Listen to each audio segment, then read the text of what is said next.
The Bible. Is it hard to understand? When it comes to reading the Bible, the first thing that comes to mind is the fact that this is the Word of God. The seals have been broken, and the truth is here. And when we go throughout the scriptures, when we go throughout extra biblical records, we find that the language that God employed, that He used to create the heavens and the earth, was the Hebrew language. Christ said, I came for the lost sheep of the house of Israel. But yet no one, no religious leader, no religious church out there anywhere can now identify the 12 tribes of Israel. Can we? God is quite simple, but it seems as if man makes understanding Him hard. What are those mysteries? The truth of your book and the truth will make you free. The Hebrew and Bible Academy. You're invited.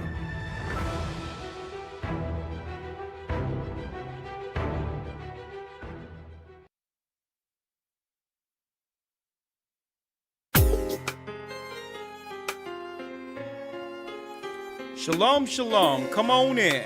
Come on in, brothers and sisters. Blessings. The East is where we're from. Hit the like button. How are you? The 12 tribes of Israel. In 721 BC, Shalom. the Assyrian king Thank you. took us down, we fell. Thank you. Appreciate it. With the great escape we went through the Euphrates. The Lord held the water still. Blessings. To a land where no mankind dwelt, we went. The 12 tribes of Israel. That's who we be. Manasseh, the Cubans, Ephraim from Puerto Rico, and Rebellie from the Isles of Hawaii. The Lord is calling back Israel. Zebulon from Panama. Come on in. The North American Indians, Simeon, the Dominicans, our highest gathering Israel. The Arabs and Africans told us at gunpoint. Yeah, speaking of gunpoint. Speaking of gunpoint, we're under a serious, I would say, genocide. A serious genocide. Not like the genocides that most would understand when it comes to outright carnage, blood war, right? They've found new ways of destroying people, and I'm going to go into that in a moment. Shalom, good evening. This is Elder Rick Harshaw, the Gathered of Christ Church, here with our weekly podcast, lesson, or what have you, okay? We're going to be nice, direct, to the point, and of course, we have the lines open, 515-605-9327. We're going to try to open up within 30 minutes to an hour. Okay. Brothers and sisters, we use our particular platform through the Spirit of the Almighty to not only help with the awakening of God's people, but also to warn not just Israelites, but Gentiles also of a judgment to come. Right? And that's what led me to this title this evening, A Nation in Rebellion Against God. See? And I'm going here because even though this nation, America and others, was built on slave labor, it used to be where the majority of, when it comes to the value system within any country our people were enslaved, that it had a moral foundation that all could accept to some degree. There was a moral line, whether you were rich, poor, whether or not you understand. It didn't matter your status. The majority of the citizens of America in particular understood where the moral line was. Okay? And there was usually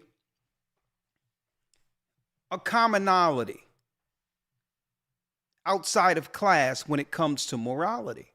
Doesn't matter whether or not you're rich or poor. You would have the same feelings if you were violated, if someone stole something from you, if there was an adulterous relationship or an adulterer or whatever the case might be.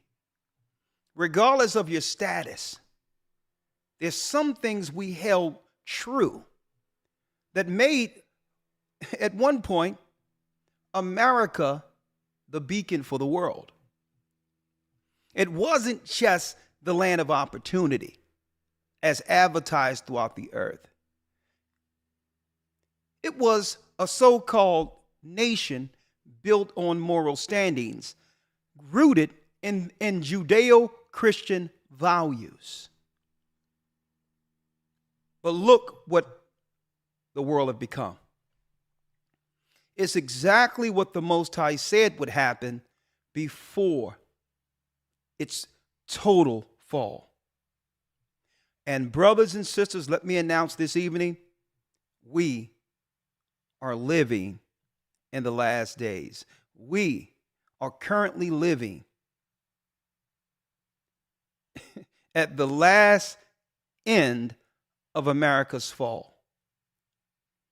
And I'm going to talk about this when it comes to a nation in rebellion against God and how we got here. How we got here. Hit the like button for me, please. I really appreciate it. As you're coming in, please hit it. Doesn't cost you anything to do that. Help us out. I'm jumping right in. I want to also say it was a great Hebrew and Bible Academy week 3, the promised seed, in which we went into showing that according to the Bible, there is a chosen people of God. It's just that the world powers have worked in collusion, a conspiracy to keep the knowledge of who are the lost tribes of Israel in the earth today. But all in all, there is a chosen seed, whether the world powers or media accepts it or not. Okay, we're not here screaming from the mountaintops or from the blocks, recognize me, see me, I'm an Israelite. Listen, that train have left the station. It doesn't matter if anyone in the earth, people mainstream don't accept it. We know now. We know now.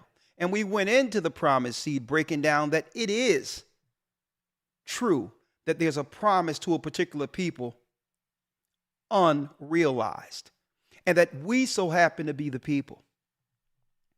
Okay? We're the people of God. But that's just one element towards salvation or promise. There's other elements. Because someone just being an Israelite, that alone isn't, let me emphasize, isn't a ticket into the kingdom promised. Will our people rule one day in righteousness? And let me emphasize that, in righteousness. Absolutely. Absolutely. But only a remnant of our people will make it. Only a remnant.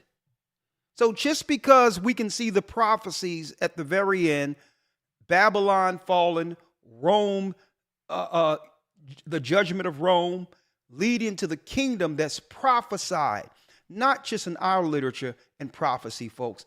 Gentile nations understand this.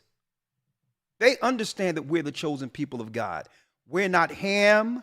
We're not Gentiles. Okay? And this is why we've suffered under the earth, because throughout the earth, because the Most High gave it to us to hold the moral line as an example for the world. And we as a people dropped the ball. We were the moral beacon.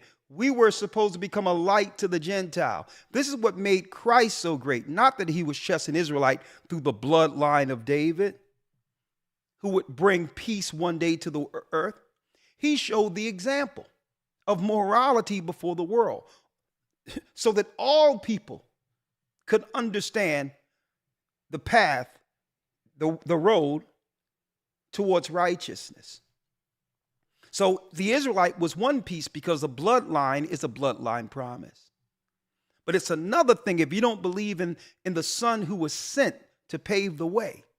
You might as well forget being an Israelite if you don't believe in Christ. If you don't believe in Christ, you are condemned already. Okay? And that leads us to my talking points today, and we're going to talk about this.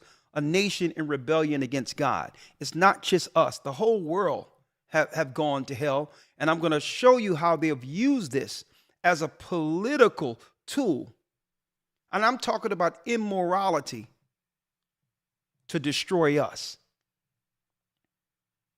See, but they have something called a butterfly effect, right? And this is what they didn't bank on. You cannot destroy us without destroying the world. See? So throughout generations, the political construct that they call white supremacy, whom we know as Edomites, they would work from one generation to the next to keep the status quo, which is their power over Jacob. But it comes with consequences. If you begin to use immoral war, because we living on the same earth, it won't be too long before the immorality that you have placed on our people as a way of destruction, psychological genocide, it won't be too long before some of that same immorality begin to show itself in places you didn't plan for it to. Okay? Living under a global world right now. There's nothing you can do to the people in the hood that won't affect you with your child online, seeing all your social engineering against us, and now taking it on as a fad. What you didn't bank on is that the social destruction you place in our neighborhoods would be picked up by your own children. And that leads to a nation in degradation. So we're going to connect the dots here, political and otherwise, okay, today. In this academy, we had the promised seed. In this academy, we got a lesson, a man's purpose. What is our true purpose as men on earth? We were meant to rule. And I'm going to talk about that in the academy. It's okay to have fun sometimes. It's okay to enjoy life. Okay? But enjoyment is a reward. That's when you reward yourself after your dedication being on purpose. Fun is a reward for achievement. You can't have a balance where it's all fun and no purpose. So we're going to talk about that in the academy. The purpose of a woman. The Holy Spirit showing that as an example of how the Holy Spirit relates and respect the order she was created under. And yes, I said she. Wisdom is the Holy Spirit. And she's in total agreement with God and does his purpose to a point where she's free to go all in all to direct everyone back to the Father and the Son. And I'm going to talk about that. And this is when women are in their full power. When they have a purpose as a helpmeet. This is when women are the most happiest on earth. When she solidifies the legacy of that man. And I'm going to talk about that. Empowerment isn't competing and getting what the other has. No, that's failure. Empowerment is working as a nation in our original functions. And I'm going to talk about that in the academy. And of course, I have a lesson week 11. Well, I may do this week 8 or 9. I'm still working it out. The judgment for rebellion. And speaking of rebellion and going back to the chosen seed real quick, the chosen seed. Folks, there's something out there politically where all of a sudden they're shoehorning our people into a political discussion on where do we stand in America as Black Americans, as they call us. I know we're the tribe of Judah. If you're Haitians, you're from the tribe of Levi. And if you are West Indian, or what they would call Jamaican, you are from Benjamin, the warriors. I know history didn't tell us this, but the liars are behind the history. But yet I digress.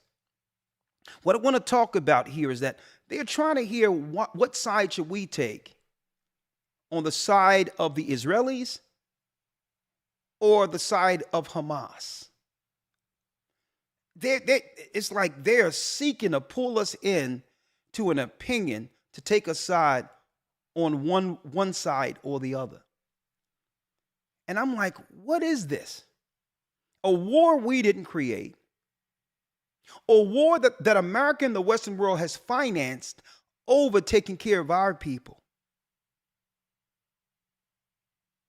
And I'm confused. I'm confused. How can we take a side when we're suffering more than what Hamas or any other nation can do to one another right here in Babylon? And I'm going to prove that. So you tell me that there's some big political war we need to take sides with, right? But if I look at both of the characters that's in the war, listen, it's their fight. Let them duke it out. I can tell you where it's going to fall according to God. That's my position. Let them duke it out.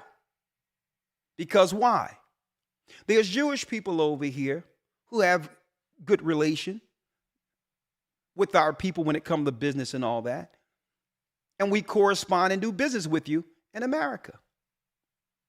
DJ Khaled, he's a Palestinian. Seems like y'all don't have no problem giving him a deal over here, using our music, him really having no talent, to have him in position to get finances where our people who created the genre is suffering. So it seems as if y'all don't have no issue with DJ Khaled over here. Why should we take sides when Palestinians come into our neighborhoods, gas stations, they get loans as Black and brown people, they get all of the perks and benefits that our people have been voting for and crying for. And they treat us no different than any other nation who have taken advantage of us. Okay? So my side is with Israel. What Israel? The children of Israel, the lost sheep of Israel. We're under psychological warfare. We're under biological warfare. We're under duress, and we're going to talk about it today. And because this world is in rebellion and won't tell the truth on anything, now the Most High will have the world powers and those in position to eventually reap what they've sown in the earth against God's people. That's our stand. Our stand is that you're in the Valley of Jehoshaphat. That's right, sparking the last world war that leads to freedom. That leads to freedom. So don't come and try to pigeonhole us politically and say, well, we can only do something for your people if you take a side of Israel or whatever the case is. Or don't try to pigeonhole us into some political think tank scenario you've created by loosely probably tying Black Lives Matter, a political component that has nothing to do with our people, to the Palestinians, which makes that an enemy to the United States. Don't try to now throw some shade on us with some people we're not related to. So that's our stand politically. me as a so-called black man, I hate the whole idea of Black Lives Matter. And I hate the fact that the political machine have tied that satanic organization to us. That's my stand. So you can quote what Black Lives Matter say all you want. Black Lives Matter doesn't represent our people. Okay? We've suffered under the politics of that quasi evil, wicked organization that has nothing to do with us. But I digress. You're doing a great job. We're about 300 likes down. If you haven't already, hit the like button. Let's jump in. If you're interested in the Hebrew and Bible Academy, go to historytimes.org. Go to historytimes.org and enroll. We'll give you all the news, all the Hebrew you've missed, only 3 weeks, and get you in week 4. This week, we're going into Esau and Ishmael together in one lesson. Who is Edom will be the lesson, but we have to bring in the Arabs, the Ishmaelites. 2 lessons in one for the first time taught.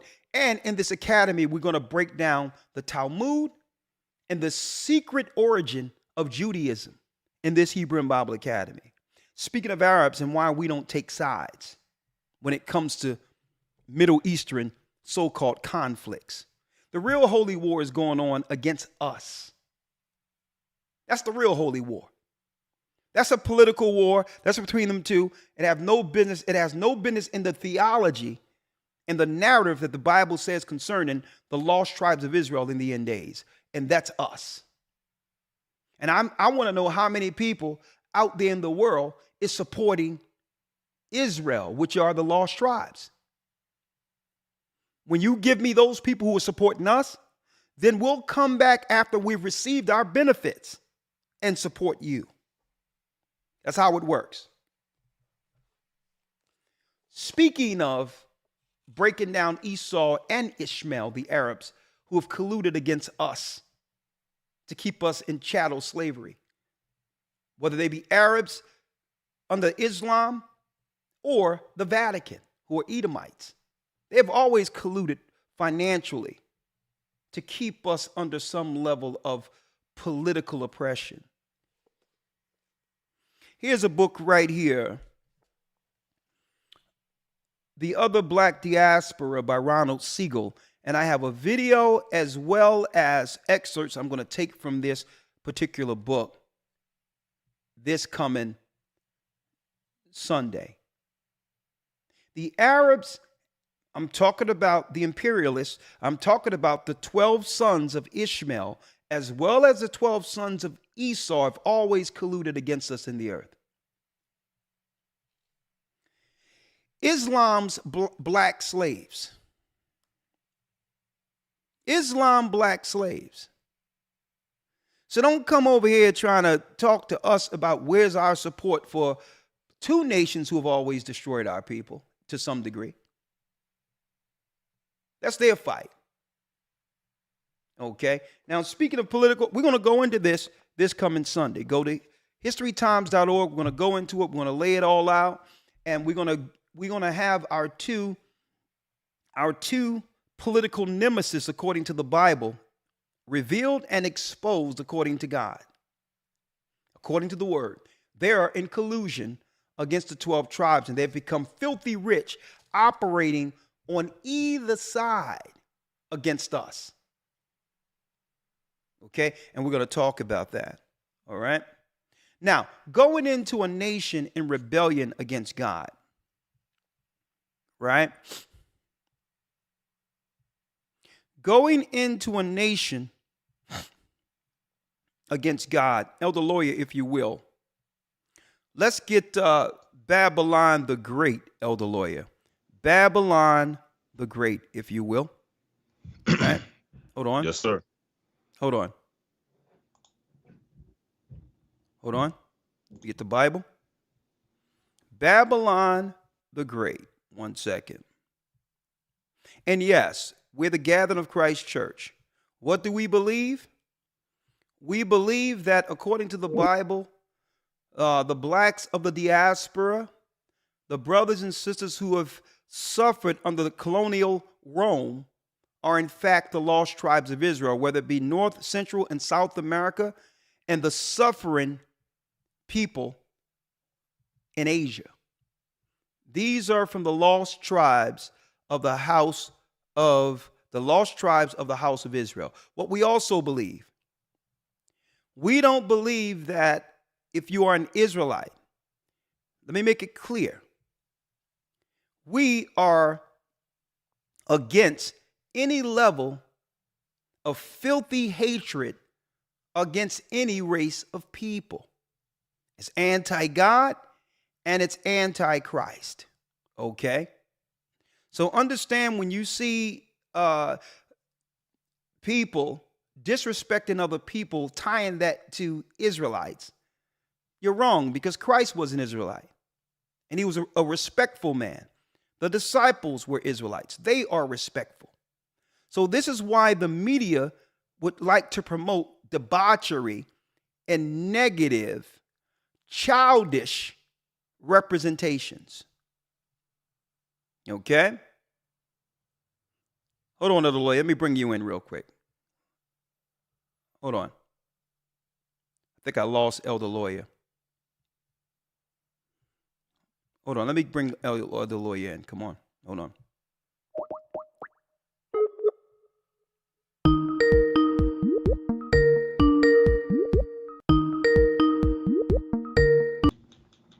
Okay. All right. Shalom, sir. Okay, Shalom. I'm playing in the background. I'm sorry, Elder Lawyer. I lost you. Okay. Let me pull it up real quick. Okay. Yes, sir. I'm gonna bring you in. I have paperwork all over the place, so just bear with me. I really want to lay this out so that brothers and sisters can understand exactly where we are in prophecy today when it comes to the rebellion and the judgment that will come from it, right? Let me pull you in here 1 second. Great, fantastic. How you doing, Elder Lawyer, today? I'm doing well, sir. How about yourself? I'm blessed. Thanks for joining us today. Thank you for your presence. Sir. Yes, sir. Thanks for having me. That's a nice shirt, one of the Hebrew Bible Academy shirts. Very nice. And, of course, I got a little black one here today. Hebrew Bible Academy here.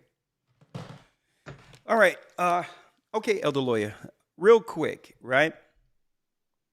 Let's go to, if you may, Revelation 18. And like I mentioned earlier, I'm an Israelite according to Christ, according to the law, according to the genealogy that went all the way down to David, to Christ, to our people in Judea, who was destroyed by the Roman Empire, who were Romans, who were Edomites, Europeans. Our homeland was sacked in 70 AD. We are the real deal. We're the children of Israel.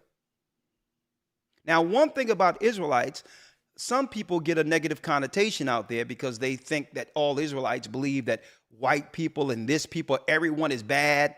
That's a childish way of viewing anything. All due respect to them, we don't operate like that. We believe all people has a chance of repentance, because Christ said at the very end, go and teach all nations, baptizing them in the name of the Father, Son, and the Holy Spirit. Now, will the Gentiles get exactly what the Israelites will get in the kingdom? Absolutely not. Okay, but they'll still be blessed more than here. Okay, two empires or two nations cannot rule the same space at the same time. So the same way there'll never be any equality between any races of people today. If the white man rules, he's in power. The same way when Christ comes, he's bringing the rulership and government for his people who have yet to receive a kingdom. So outright, there's Gentiles who are going to serve in that kingdom, and if they repent, renounce or denounce their paganism, they'll have an opportunity under Christ's kingdom. We care for all of God's creation. It doesn't matter your race. It's Let me make this clear. Okay, so I want to set the table right there. I can tell the truth about any nation, including our people, and not hate people. All right? So let's get that off. Let's dispel that myth that Israelites their doctrine is to hate people. That's utterly ridiculous. Okay? Elder Lawyer, let's get Revelations 18. Let's read this. Yes, sir. Revelation chapter 18, verse number 1. Revelation 18, verse 1. Let's read it. And after these things I saw another angel come down from heaven, having great power, and the earth was lightened with his glory, and he cried mightily with a strong voice, saying, Babylon the Great is fallen, is fallen. So it tells us that Babylon the Great is fallen, is fallen. Now you have to realize Babylon's original high position. So when it talks about fallen and fallen, we have to put this in context. Fallen from what? From grace. See? Fallen into degradation. I'm going to show you how this happened. Read. And how did it happen? Read. Babylon the Great is fallen, and has become the habitation of devils. And has become the habitation of devils. Go on. And the hold of every foul spirit, and a cage of every unclean and hateful bird. And it says, and has become the habitation of devils, and the hold of every foul spirit, and a cage of every unclean and hateful bird. It has become everything God said don't be. And they have put who? The immoral in position. They have blurred the lines when it comes to morality. And I'm going to show you how we got here. And it tells us that all nations are complicit. For all nations have drunk of the wine of the wrath of her fornication. None of them are absolved. They've all came to America under a secret code to abuse our people, to keep us on the bottom. And now that we realize that we've been double-crossed, not just by the people who are in power, who we've helped, let me tell you, on top of this,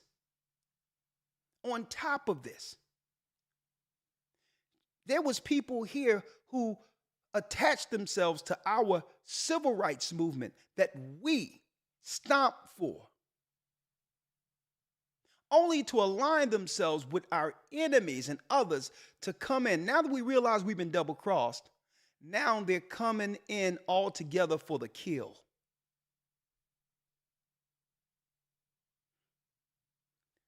Sorcerers, evildoers, fornicators. And I'm going to show you how we got here. This is why the Bible says, and it's become the habitation of devils and the hold of every foul spirit.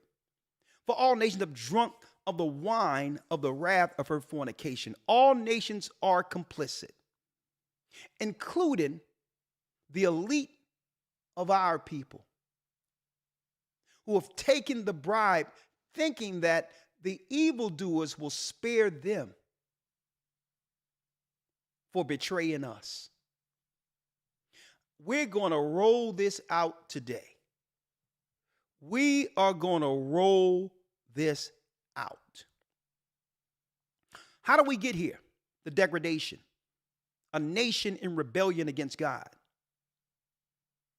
Well, let's talk about it. Let's talk about it. Here's a white paper by a man, Thomas Herker. He so happened to be a Jewish man, or whatever the case is, okay? But I'm not here to go into his persuasion more so than some of his philosophical views, okay? Thomas Herker, currently a political philosopher at the University of Toronto. Also, he have a BA from Harvard and other areas. He's a known advisor when it comes to politics, whether it be through media, whether it be high politicians. This man's view is widely respected. And what he talks about, see, and Christ says, in the last days that you will hear of wars and rumors of wars. Now, when we think of wars, people think about what? People think about someone dropping a bomb on someone, or Saddam Hussein and all these others, the political, whatever the case might be, like Hamas in Israel and buildings blowing up. But folks, war is fought well before one witness carnage or explosions. Okay, there's proxy wars, there's biological wars. But there's one thing in particular that he go into: the proportionality in the morality of war. It's a theory. And this man have examined war on every level, an expert on war. And one thing for sure, don't forget, when people come to him for advice, insight, or whatever the case is, he gives his perspective or opinion based on whether or not the person who's attacking has the moral high ground. It must be justified. There's rules in war. There's one thing about his theory. The most widely accepted theory of the morality of war contains two proportionality conditions that say a war or an act in war is justified only if the damage it causes is not excessive. Okay? So these are agreements when it comes to political treaties and all that, right? There's always a cutoff point, right? These conditions have figured prominently in recent debates about the morality of particular wars, including the Gulf, Kosovo, and Iraq wars. But commentators often say the conditions are poorly understood.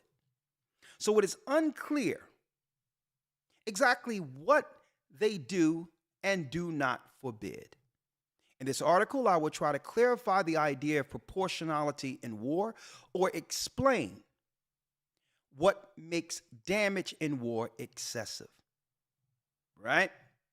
Now, let me go down here to my point before I start playing my videos and all others.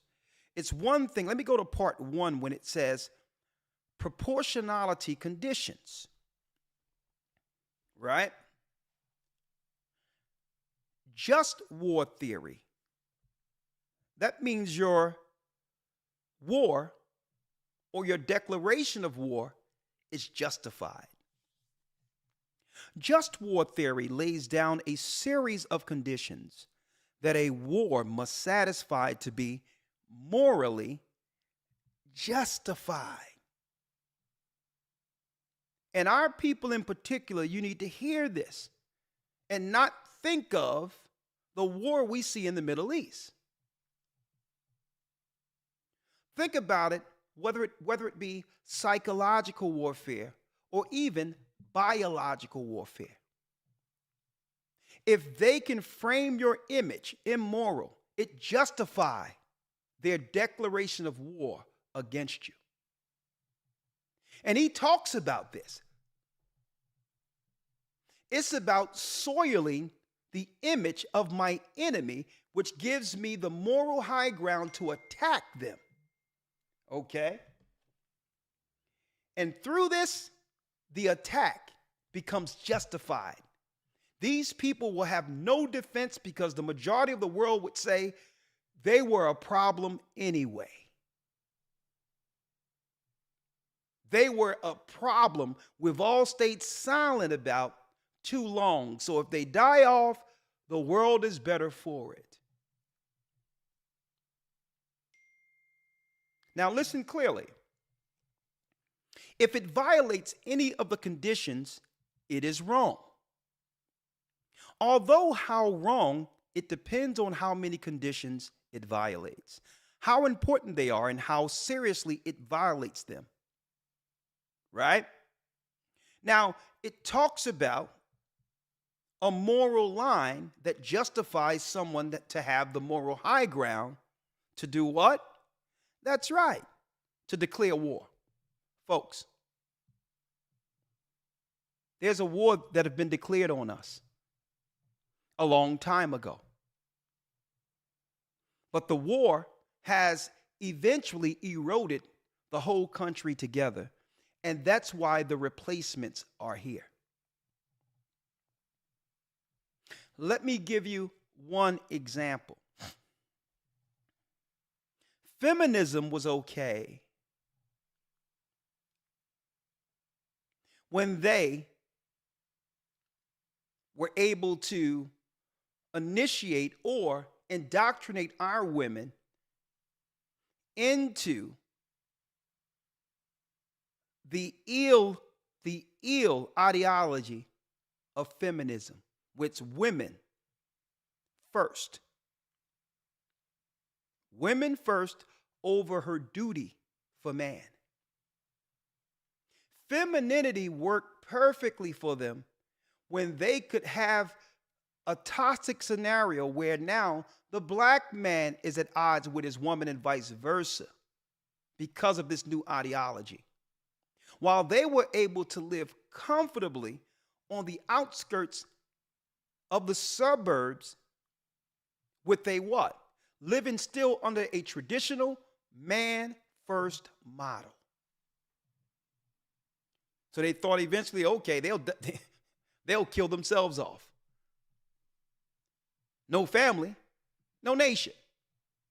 And let me sprinkle some crack in on that too. Right? Let me sprinkle some crack on it. So they thought that what they were doing against the children of Israel was isolated to a degree it wouldn't affect them. But what happens?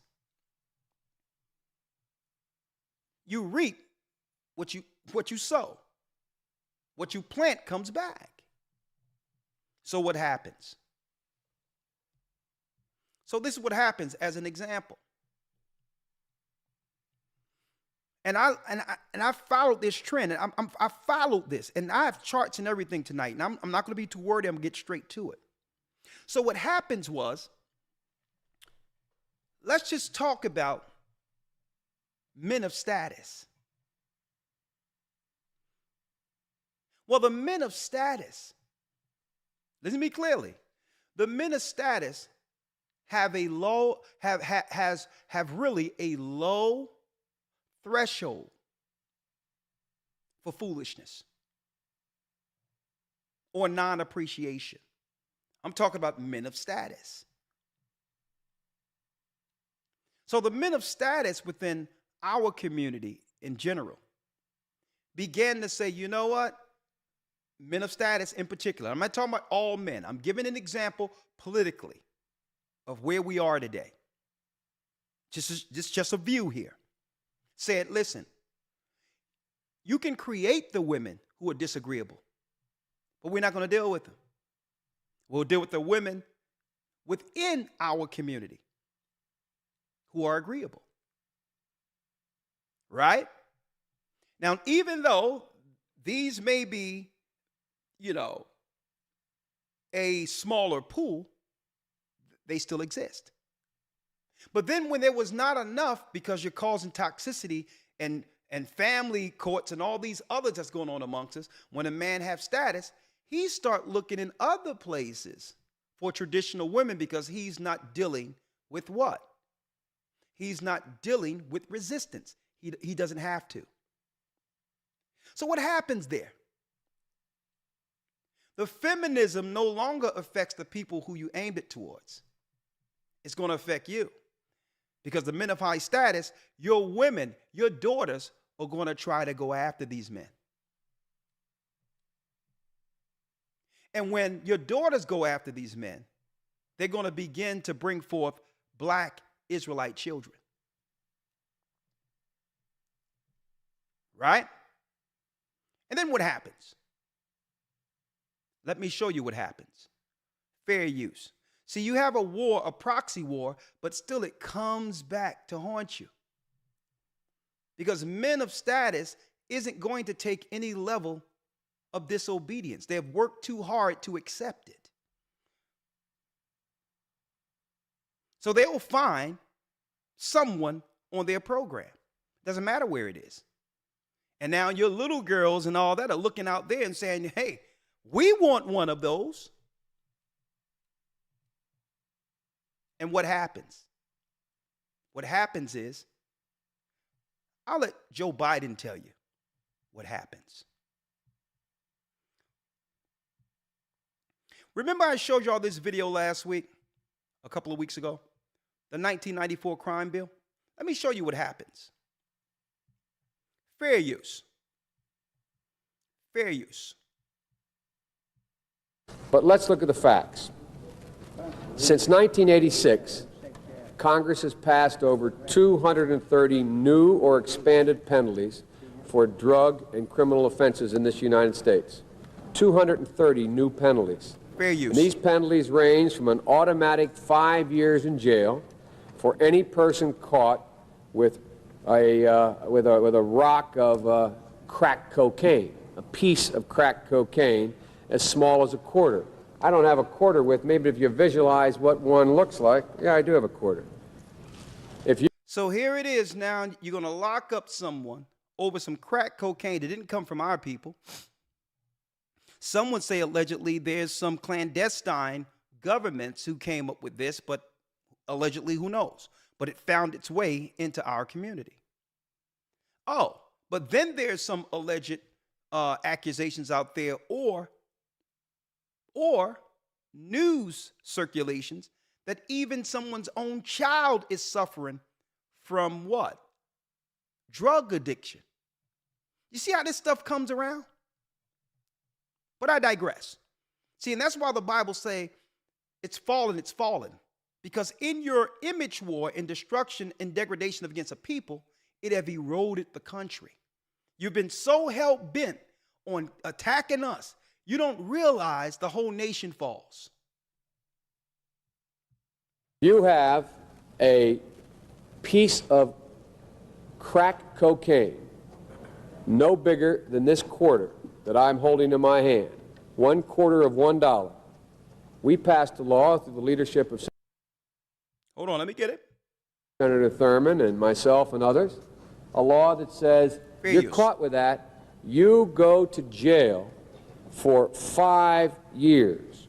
You get no probation. You get nothing other than 5 years in jail. Judge doesn't have a choice. Now, Judge doesn't have a choice. Remember that, y'all? The crime bill that came from Biden, Democrat. Clinton, Democrat. But I digress. Listen to what he said in 2017 in context of what I'm talking about. Not only our Muslim communities, but African communities, Asian communities, Hispanic communities. Folks, this is 2017, folks. This was before he became president of the United States. Listen to his talking points, combating terrorism. Listen to what his concerns were in 2017. Not only our Muslim communities, but African communities, Asian communities, Hispanic communities. Black and brown people. And the wave still continues. It's not going to stop, nor should we want it to stop. It's not going to stop. It's not going to stop, neither should we want it to stop. Bring them all in. Now, you notice he had to throw in Africans to not seem racist against the darker people. But you ask the Haitians and others, there's a certain lack of hue on the people they're letting through. This is 2017. Listen. As a matter of fact, it's one of the things I think we can be most proud of. So there's a second thing in that black box. So he says we can be proud of bringing all these people through, right? This is 2017.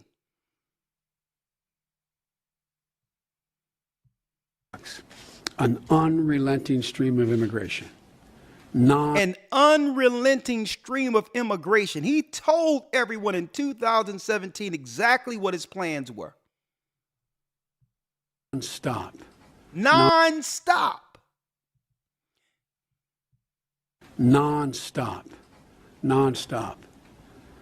Folks like me who were Caucasian of European descent, for the first time in 2017, will be in an absolute minority. So he had a concern of preserving the integrity of who? The Edomites or the Caucasians. His concern weren't our people.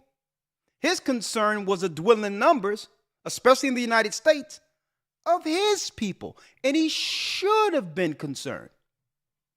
I have no problem with people who are for their own self-preservation.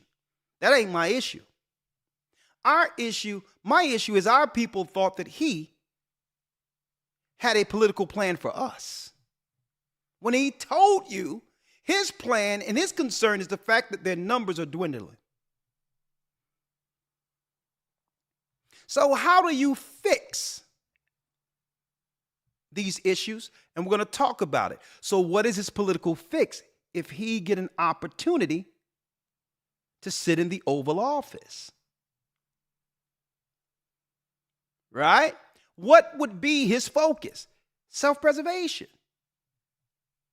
But his only issue is that he would need the black vote to get in position.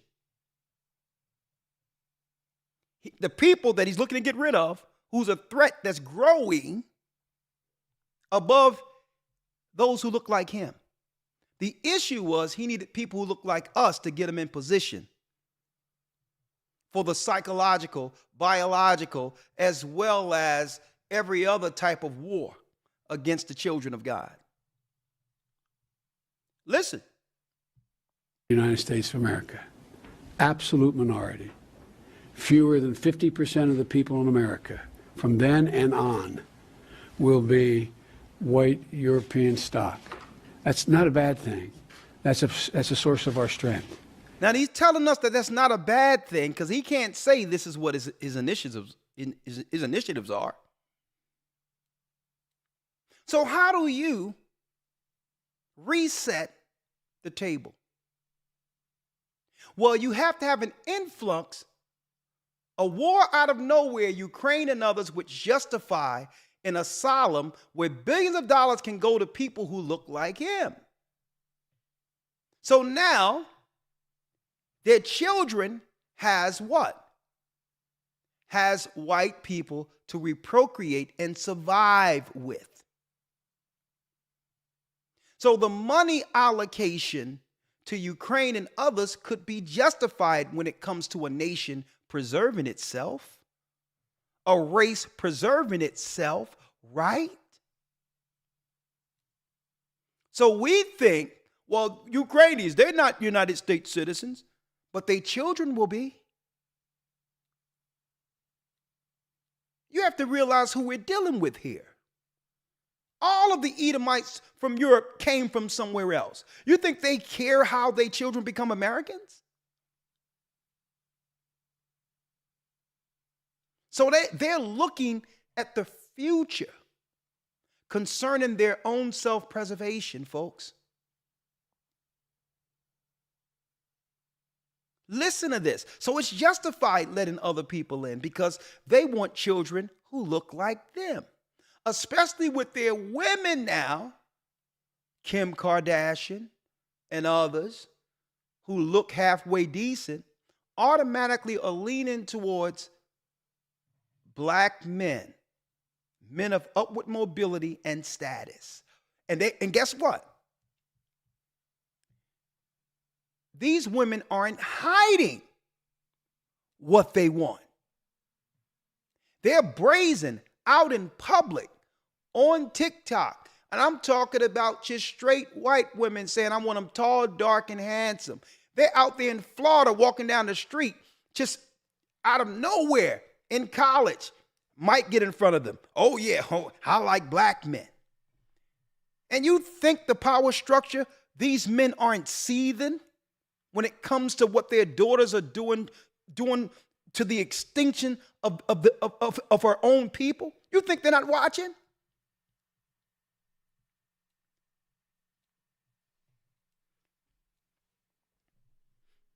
You think they're not watching?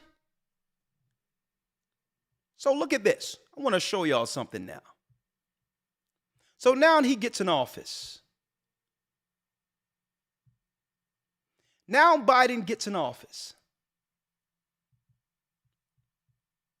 Everybody, welcome back to the Jordan for 2 racial minutes demographics of the country. But this is what they're trying to do. I'm going to. We ready to go? Hello. On Tuesday, Fair Joe use. Biden and Kamala Harris held a private Zoom call with a small group of civil rights leaders from across the country. This is a completely closed call, so just wanted to remind you of that. There's no recording. Clearly, somebody did record, and now I have a copy of it. Now, this was Biden meeting with the Black Caucus and told people in this particular meeting with the president not to record this. This wasn't supposed to go public. This was just for him and his lackeys. And look how he speaks to them when he believed no one is listening. If you want to hear how he talks to them, and I'm talking about the lackeys who's willing to sell us out, listen to this. And now you're listening to it. Present for the Zoom was Derek Johnson, president of the NAACP, Vanita Gupta, a former ACLU attorney who was Obama's Civil Rights Division head, the Reverend Al Sharpton, Sherilyn Ifill, Melanie Campbell, who was the president of the National Coalition on Black Civic Participation, and soon-to-be former Congressman Cedric Richmond, who Biden has named an assistant to the president. In many ways, it was a Zoom call like any other. Can't hear you, Cedric. You're on mute. It also included a few Biden-esque boasts. I'm the first person, black or white, who called attention to the fact that you were finding that there was the rate of people who were African Americans who are dying was 3 times that of white people. I don't carry around a stamp on my head saying progressive and I'm AOC, but I have more of a record of getting things done in the United States Congress than anybody you know. Anybody you know. Oh, yeah, he sure get it done all right. Ask any black man. Some Biden cringe. By 2040, Now, this listen. country is going. Now he said by 20. Now he's saying by 2040. Now, once he's in position. Now this was before, brothers and sisters, the pandemic. This was before the pandemic.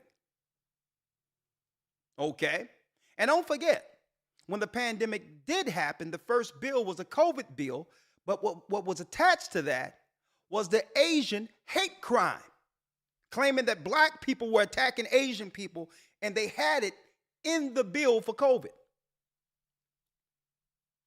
Subsequent, listen to this, and they did this subsequent to George Floyd right before the election. Going to be minority white European. You hear me? I'm gonna let you hear. Record of getting things done in the United States Congress than anybody you know. Anybody you know. Some Biden cringe. By 2040, this country is going to be minority white European. You hear me? Minority white European. And you guys are going to have to start working more with Hispanics, who make up a larger portion of. Listen, you see how he's talking down on them? This is what y'all going to have to do. Y'all going to have to start working with Hispanics, or we'll throw you off the ship and replace you too. And this is why you see all of these these front people over these so-called minority cities allowing a lot of asylum seekers in, because he told them in a private meeting, in which he thought wasn't getting recorded, folks. He told them this is what they're going to be doing. And this was only a few months after the election. He told them what they was going to be doing. Let me repeat that again. 2040, this country is going to be minority white European. You hear me? Minority white European. And you guys are going to have to start working. How did he know that? How did he know that the population was going to drastically change? More with Hispanics, who make up a larger portion of the population than y'all do. And so, Go ahead, Biden, tell them. Tell them. Okay? That's right. Tell them. I'm about to have you live in the outhouse tonight. You're going to sleep in the outhouse. Okay? You go down there and crack the whip on those niggers. Let them know to make some room. Make some room. There's some new people coming. Go crack the whip. You hear me? Minority white European. And you guys are going to have to start working more with Hispanics, who make up a larger portion of the population than y'all do. Oh, man. You see that hear that bass in his voice? Old Biden had a little stank on that one, boy. He came with it. His speech was totally clear on this little bit. No slurring, no nothing.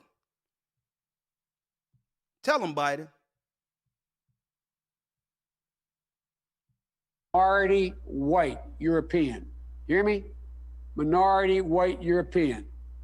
And you guys are going to have to start working more with Hispanics, who make up a larger portion of the population than y'all do. and some. Okay? He was talking to black people. Look at these people. This is who he's talking to. He's telling them that the country is going to be minority white and minority black, okay? Further minority black. They've been saying this for 50 years, people. It's now, a global I'm going to hold this because okay? They've been working on this a long time. I want to go on this because I showed this before, folks. But y'all need to hear how he talked to these so-called political leaders who you think is for your turn. And when you begin to call these so-called those who represent you and call them to the carpet, they talk down on you like you're nothing. And you can hear church mouse pee on cotton when he said, listen, y'all go out and do what I say do, okay? No argument, no pushback, no nothing. Right? But when it's our people, they try to shame us or talk down on us or say, you ain't getting nothing because they're paid to do this. They don't care about us. They feel that if they get down with the program, Massa will spare them and give them a little cushy little room in the plantation house. But I digress. Let me show you where it's at now. Council on Foreign Relations. The Council on Foreign Relations here now, right? Let me show you. The Council on Foreign Relations. How much aid has the U.S. sent Ukraine? Here are 6 charts. So they don't see this as Ukrainians, folks. They're not looking at this as Ukrainians. No different than they didn't see the Italians as Italians who came over in the 40s and the 30s. Because they know once they begin to multiply on American soil, they become what? Added to the white population of American citizens. See? Automatically, it doesn't matter where they come from. There's labels in front of us. Okay? If you are a citizen in America, you are so-called Black American or whatever name they want to put, title they want to put on us, even though we're from Judah. If you're a Native American, they'll say Native American, a Native American citizen. But if white people come over and get citizenry, they're just Americans. They're just Americans, folks. Unless they say anything, they blend in like anyone else. And when it's time for them to have children, they can sustain their race.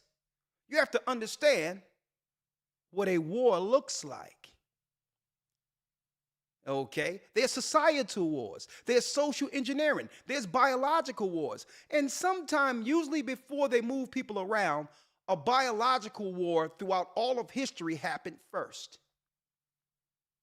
where the world gets conveniently sick to make room for the replacements.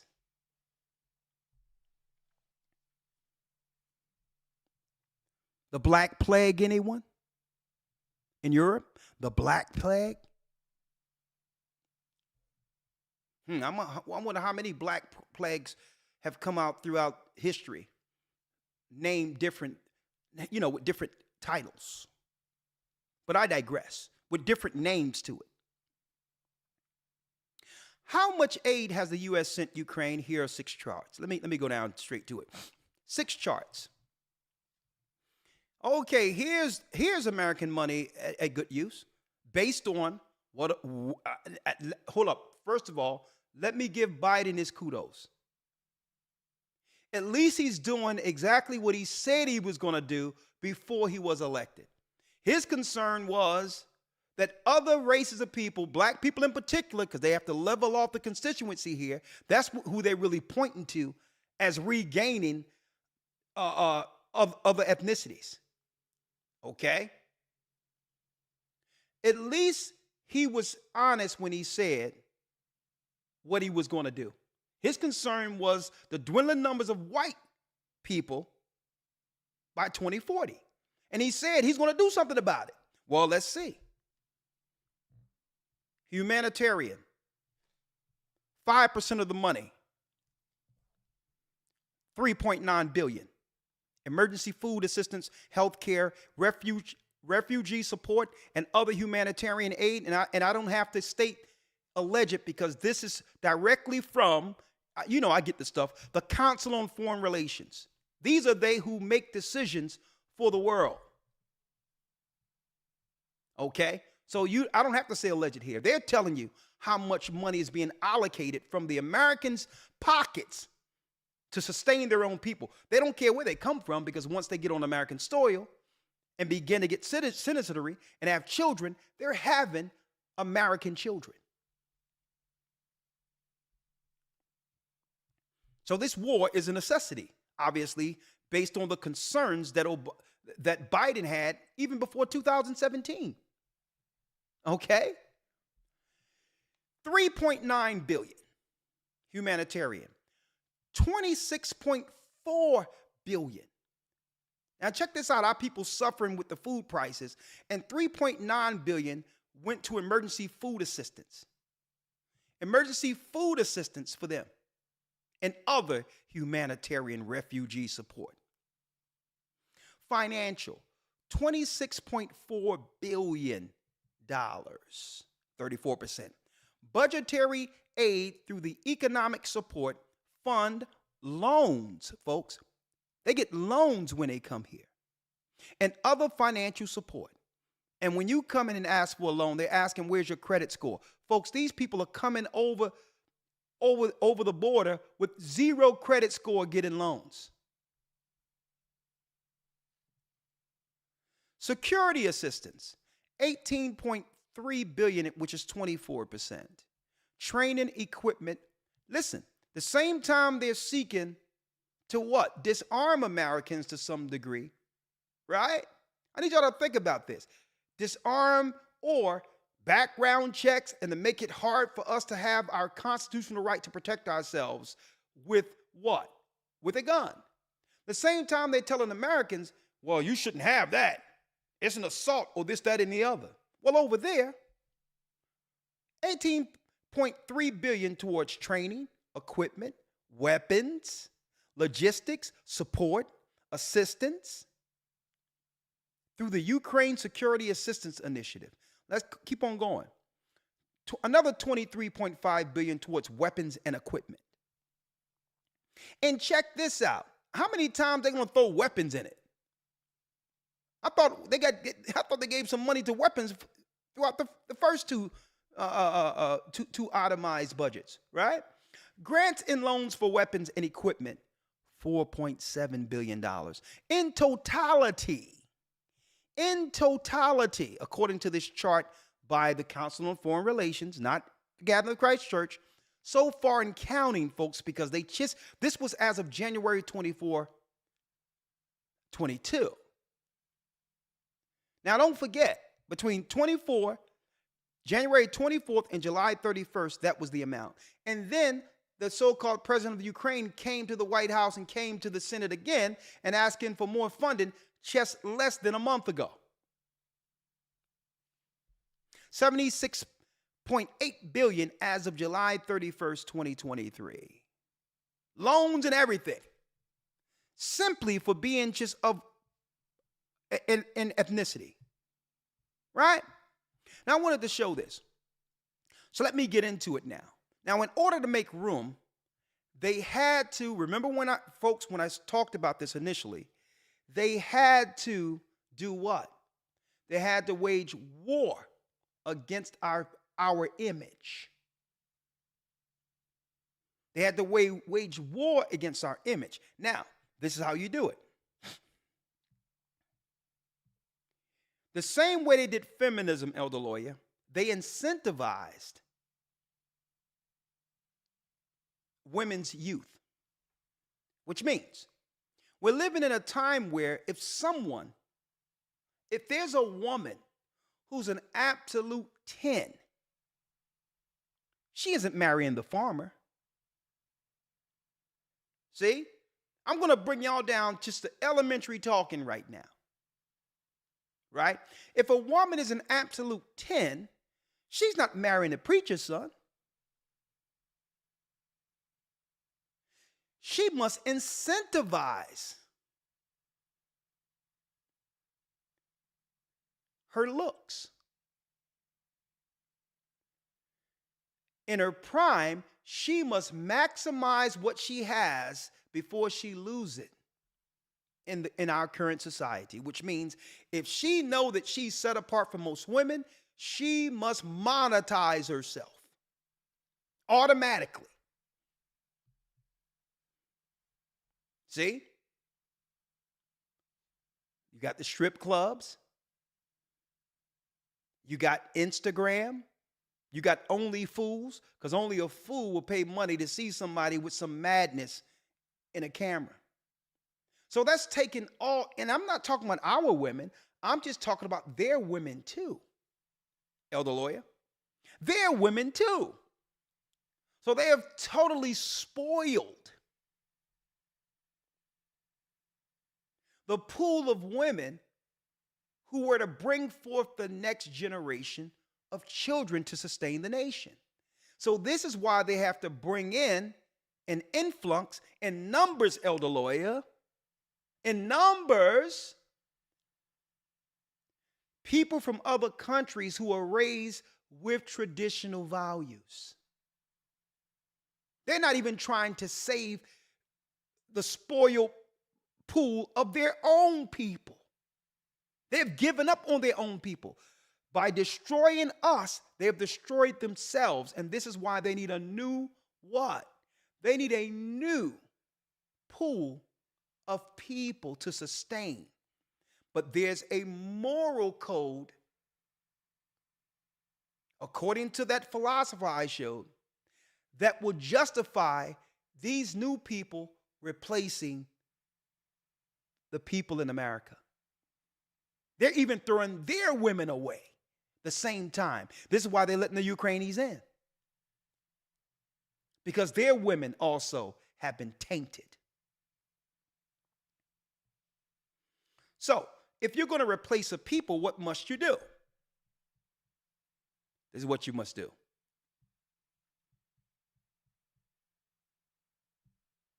They had all eyes on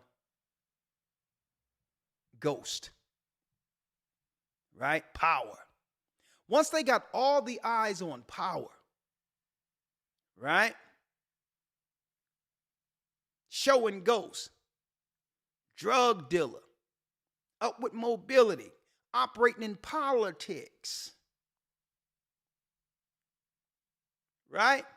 And because of his outward aesthetics, right, they had everyone cheering for the bad guy who was killing his own people, drugging his own people. Right? And once they got all the eyes, Elder Lawyer, on power, they switched to P-Valley.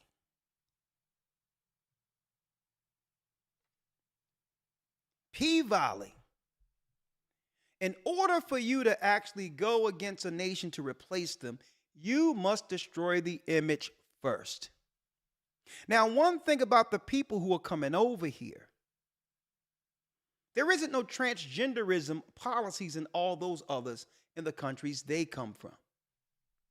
So they must link us to the degeneracy to justify these people claiming there's no problem helping getting rid of these people who are degenerates anyway.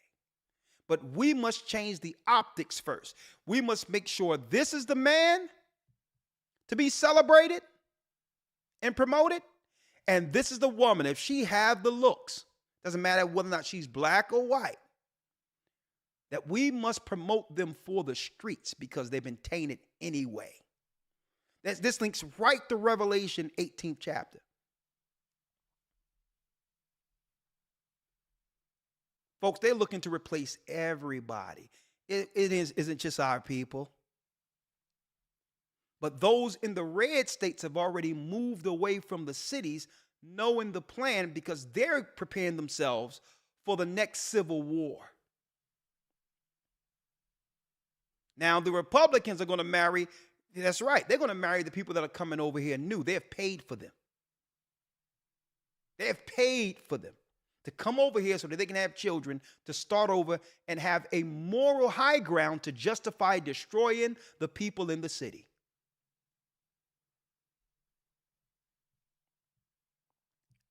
Right? Elder Lawyer. Yes, sir. I'm in the book of Jasher. Right? Mm-hmm. Yep. Let's go straight to it. Book of Jasher, the 18th chapter. Babylon the Great is fallen. Also, the book of Revelation 18 compares this to a modern day Egypt and Sodom. How do they get the moral high ground to actually utterly destroy our people? And folks, what they're doing now is just the last shoe to drop. You have many people walking around in the United States living with a ticking time bomb in them. Literally, a ticking time bomb. So they already have the whole replacement going to know exactly how many people to bring in and how many people aren't going to survive after a certain amount of years. You have to watch what they say. If they talk about they have a population problem and they're being phased out, know that they're going to do everything they can to survive. Wouldn't you? What you didn't expect is for them to target our families and all that who've supported the same people who's doing this to us with the legislation were the people who promised to actually help our people for the first time in this United States of America. So let's talk about how they were able, what tactics they used to attach to us. Sodom and Gomorrah.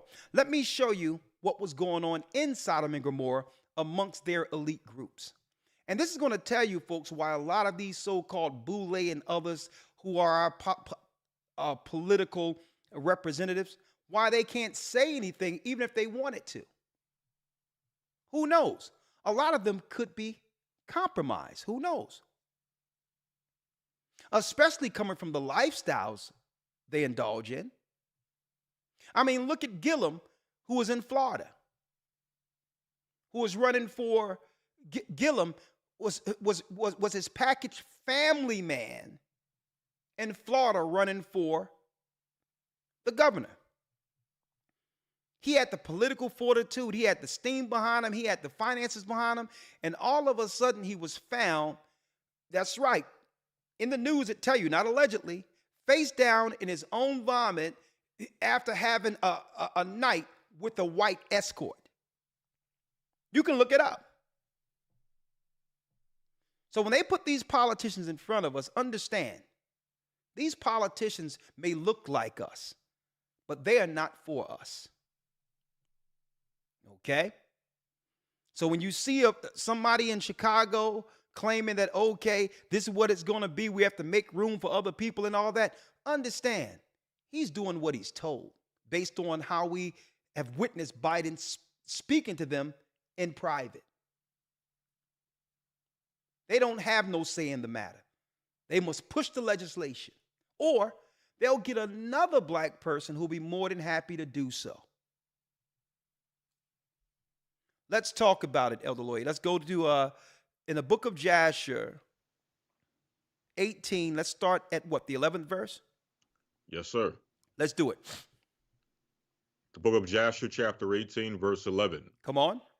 In those days, all the people of Sodom and Gomorrah and of the whole 5 cities were exceedingly wicked and sinful against the Lord. They were exceedingly wicked and sinful against God, rebelling. Read. And they provoked the Lord with their abominations, and they strengthened in aging abominably and scornfully before the Lord, and their wickedness and crimes were in those days great before the Lord. And it says their wickedness and their crimes was in those days great before the Lord. Right? And I'm going to tell you, folks, let me put this out there real quick before I break this down, folks. Let me break this down real quick, Elder Lawyer. Let me tell you, folks, when it comes to Sodom and Gomorrah and alternative and all that other stuff, it's the media and others to make people believe that it's more prevalent than it actually is in our society. Okay? Right. And for some reason, we have taken this on, that black men and all this is gay and all that. Folks, let me tell you, that's a lie. You're looking at concentrated cities where you can find those particular actions within one of the major cities when all of them go to flock to a specific area in a city. But if you spread it out in percentages, they pale in comparison in number. That really doesn't exist like that, where the majority of the black men are gay and all that. That's a lie. Now, this is the optic they was able to sell through imagery to make us believe it was that way.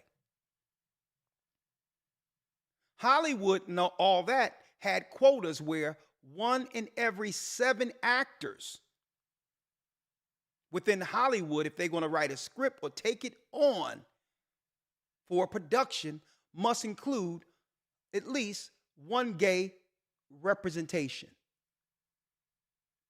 When there's not 1 in 7 in the normal population. So if you're seeing on every television station, right? And if you're seeing this on every series and all that, and then go into concentrated cities and see it in certain areas, you start to believe it's the majority. Mm-hmm. Okay? It's less than 7%. Less than that. When you look at the numbers, and I'm talking about out of 330 million people. And I'm talking about regardless of race, ethnicity, and all of that together, not black men or black women. If you put the LGBTQ all together, 7% of all races across the board, it's still less than 7%, not including race. So how can the majority of black men be down low and all this other stuff? They're lying. Mm-hmm. And many have held to this trope. Why? Because you think what you see on TV is indicative to real life. If it was really like that, they wouldn't need to have these programs in school to allow children to start thinking about alternatives and all that. They'll already have it working. Mm-hmm. But if they can put the optics out there that it's normalized, 1 out of every 7, according to Hollywood, right? According to every radio station you see, every television program you see, the image that they've created to put out there to represent us, you'll begin to believe what you're seeing on TV and the internet is indicative of what's going on in real-time population. But that's the problem. More people are looking at their phones and their computers than going out and understanding what's going on in real time. Mm-hmm. And that has become your reality. That 1 in 7 men could be gay. It's a lie. It's a lie. So there's many reasons many would like to say, well, okay, men are either in jail and gay. No, a lot of those are tropes, folks. A lot of those are tropes. It's a small percentage of men in jail. But then it comes down to, well, okay, if it's not the jail thing and the gay thing, now we must have the real conversation to why relationships aren't happening like they used to. See? Now we have to have the real conversation. Now the excuses have been put away. But I digress. I'll talk about that. I want to discuss that in the academy. But let's go back to the book of Jasher real quick, if you will. One moment. Let me grab it. Yes, sir. When verse 12. Read it.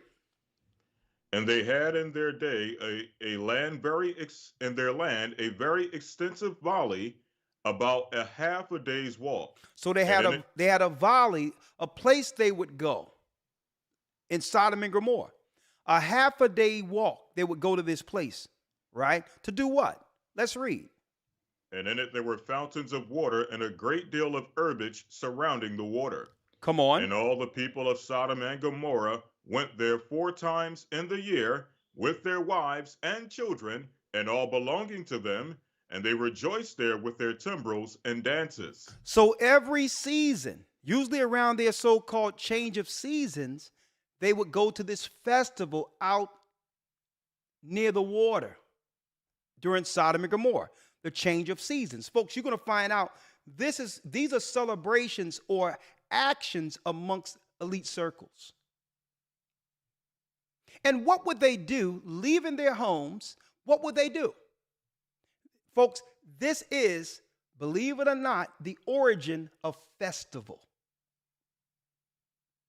The origin of festival, where even the Catholics will allow what? Even the pious or the honorable amongst their people to get sin out of their system at a certain time of year, only to go back to their normal lives as if it didn't happen.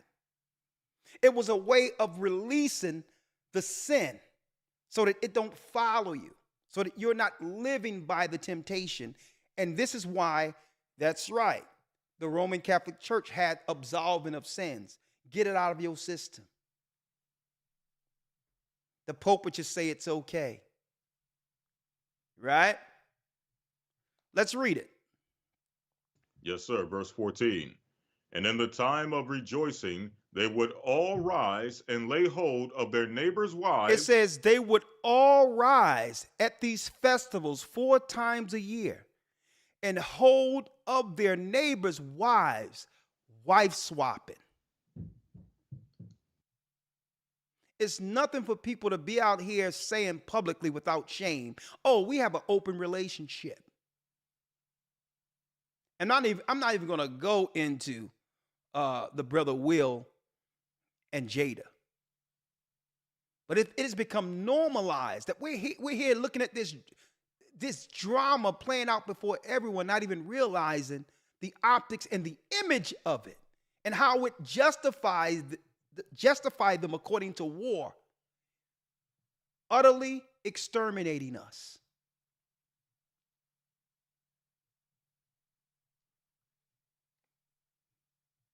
And at the time of rejoicing, they would all rise and lay hold of their neighbors' wives, wife swapping.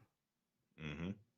And some read the virgin daughters of their neighbors. Then they would take the virgin daughters of their neighbors. Folks, this may happen allegedly amongst elite circles. And this is why a lot of these guys, when they get out there to do Satan's will, They only passing legislation that they have to pass. Why? They could be possibly morally compromised. Right? And some of the virgin daughters of their neighbors, read. And they enjoyed them, and each man saw his wife and daughter in the hands of his neighbor, and did not say a word. They would see their wives and their daughters in the hands of their neighbors and could not say a word. That's the origin of Sodom and Gomorrah. It's in the book of Joshua. Sodom and Gomorrah. And they would do this 4 times a year, to the degree where even Abraham, elder lawyer,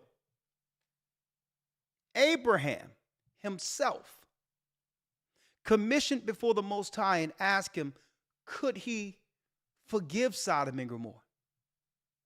That's how much love our father Abram had for life. Throughout all of this evil, Abram went and asked the Most High, how is it possible? Is it possible that we can forgive Sodom and Gomorrah? Can you save this place? There is good people. My friend, my brother, my cousin Lot is there. My family lives there. So Abram the righteous, I just went into the promised seed. Very great lesson last Sunday, a few days ago. Even Abram asked, my family is over there. Can you save Sodom and Gomorrah? Elder Lawyer, let's get that when he petitioned the Most High. Yes, sir. This is the book of Genesis, chapter 18, verse number 16. Genesis 18. Genesis 18. And let's go straight to it. Yes, sir. Verse number 16. And it says, yeah. And the men rose up from thence and looked toward Sodom, and Abraham went with them to bring them on the way. Come on. And so these men are angels here. Mm-hmm. Okay. Walking with the righteous. Mm-hmm. And the Bible coins these or identify these as the eyes of the Lord. Let's read. 17. And the Lord said, shall I hide from Abraham the thing which I do? Seeing that Abraham shall surely become a great and mighty nation, and all the nations of the earth shall be blessed in him.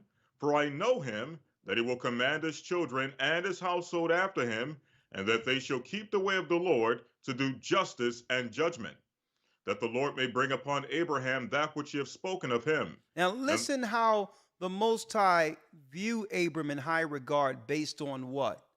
His moral standing. I can trust that Abram is going to do what? He's going to hold the line morally on earth to represent his purpose. Mm-hmm. No blurred lines here. He's going to hold the moral line. And this is what we were, folks. Even in chattel slavery, folks, outside of them conditioning us and severing a few people away from us to actually deal with their debauchery and sexual perversions. Outside of that, we were the moral, I'm going to tell you, folks, barometer of the United States. We were the moral barometer. Like our father Abraham. Read the 20th verse. Yes, sir. Verse 20. And the Lord said, because the cry of Sodom and Gomorrah is great, and because their sin is very grievous, I will go down now and see whether they have done altogether according to the cry of it, which is come unto me. And if not, I will know. Read. And the men turned their faces from thence and went toward Sodom, but Abraham stood yet before the Lord. So the angels are going into Sodom to check and see whether or not the witness that went before the heavens is exact. Because many people in Sodom and Gomorrah is crying towards the heaven. They're murdering people. They're abusing people. And I'm talking about the governors, the government of Sodom and Gomorrah. This wasn't just the people. It was the government. Let's read. Yes, sir. 23. And Abraham drew near and said, wilt thou also destroy the righteous with the wicked? So now he's what? He's praying to the Almighty and asking, Lord, will you destroy the good people with the wicked ones? Read. 24. Peradventure there be 50 righteous within the city. Wilt thou also destroy and not spare the place for 50 righteous that are therein? He says, suppose there's 50 there.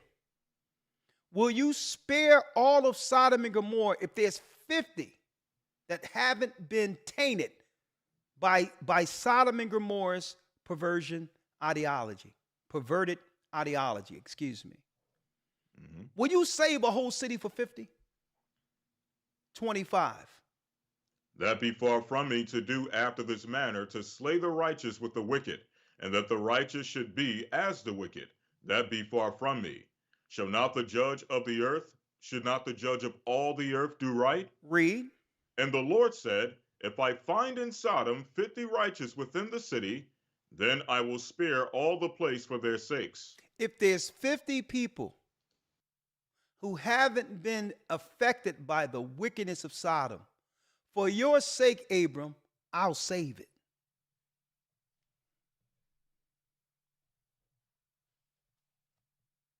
For if there's 50 in this big city, I'll save it. And I need all of us to think about all the people we tried to tell about the truth and all that, and they're still going about their life because they know that if they come to the knowledge of the Bible, then there's things they would have to change. That's really the reason why most people reject the Bible, folks. It's not because they think it's tampered with and all that, because they know they're doing something in their conscience against the morality within the book itself. And if they don't read it, they feel that they're not what? That they're not tied to the judgment written in it. I need y'all to think about that. So these people I don't deal with the Bible. Oh, it's tampered. Oh, I don't deal with the Bible. Oh, the white man. Nah. The reason they don't deal with in the Bible, because they don't want their conscience. They don't want their conscience spoken to.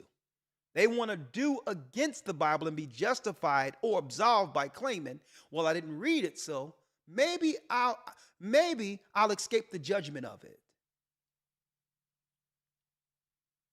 So I need y'all to think about that when you speak to your family. All that Bible stuff up. Listen, folks, it's their conscience. And here it is. You're like Abram. You're like the righteous saying, Lord, I pray that you open their eyes. I pray that you save them. I don't want my family to die. Just like Abram.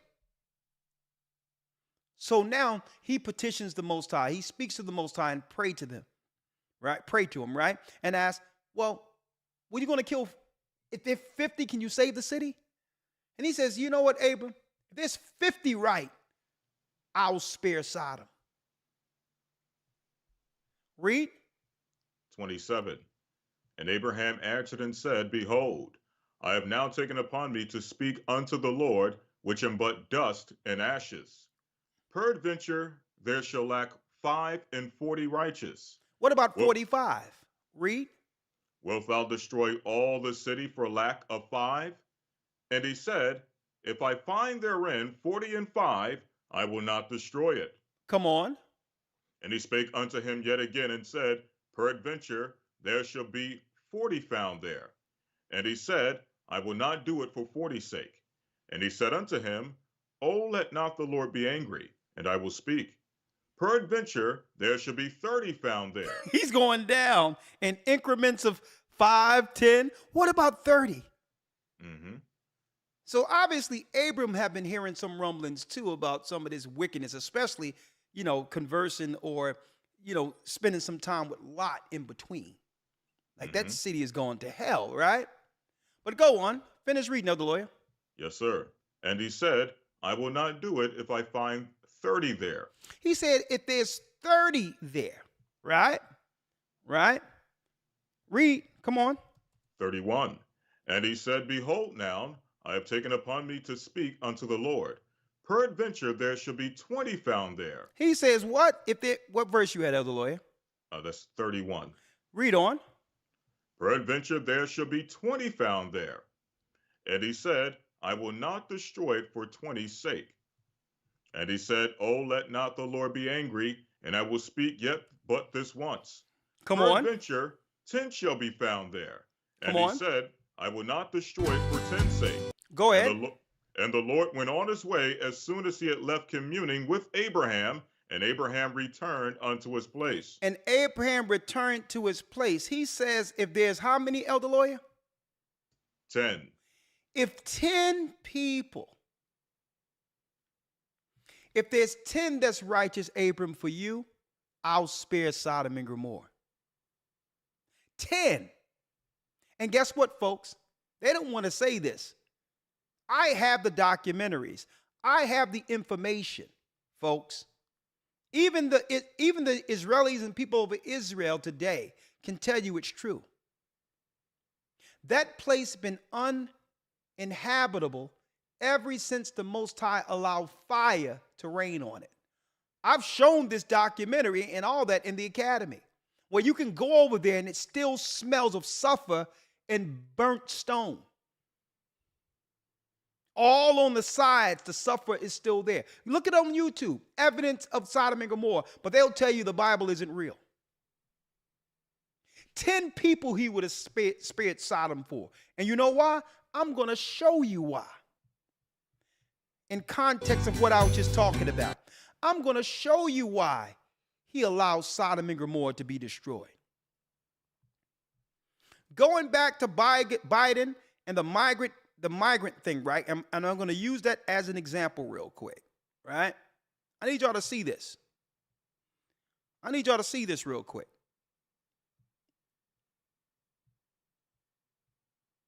Sit up here with this crap and we're supposed to listen to it.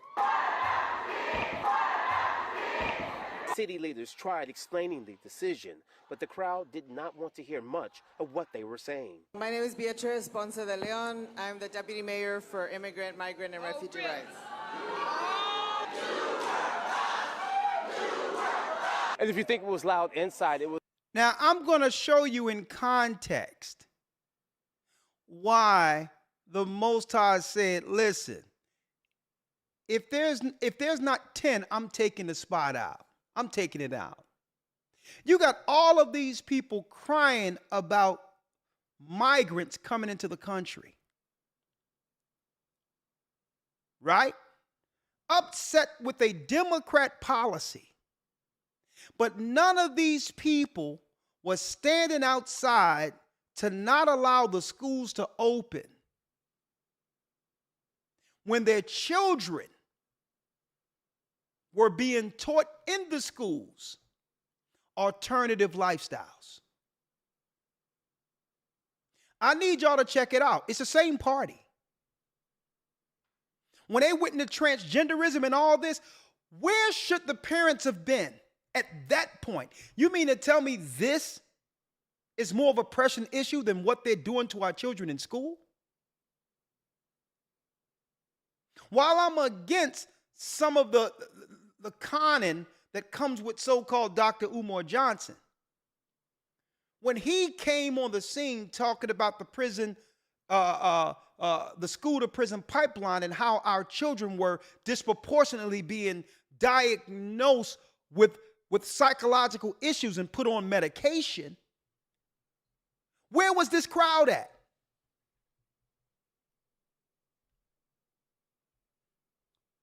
It's the same party. Where was this crowd at in Chicago? Folks, to protect their children from what's going on in these liberal schools. Because I'm going to tell you right now, according to their theory on war. They're justified now because you wasn't doing this to protect your children. They're justified now. It's too late. You weren't in front of your children being turned out with liberal policy. You weren't there. So now that they're coming with the answer, you have an issue? And I believe these so-called politicians who represent them understand that this was that this would be the issue, that this would happen once our image was totally destroyed and decimated before the world. I believe the politicians knew. And that's where it comes in with this guy, Thomas Burka, and what I was going into. The professor on philosophy when it comes to war. For those who missed it. For those who missed it real quick before I open it up. If I still have it up here, let me see if I have it.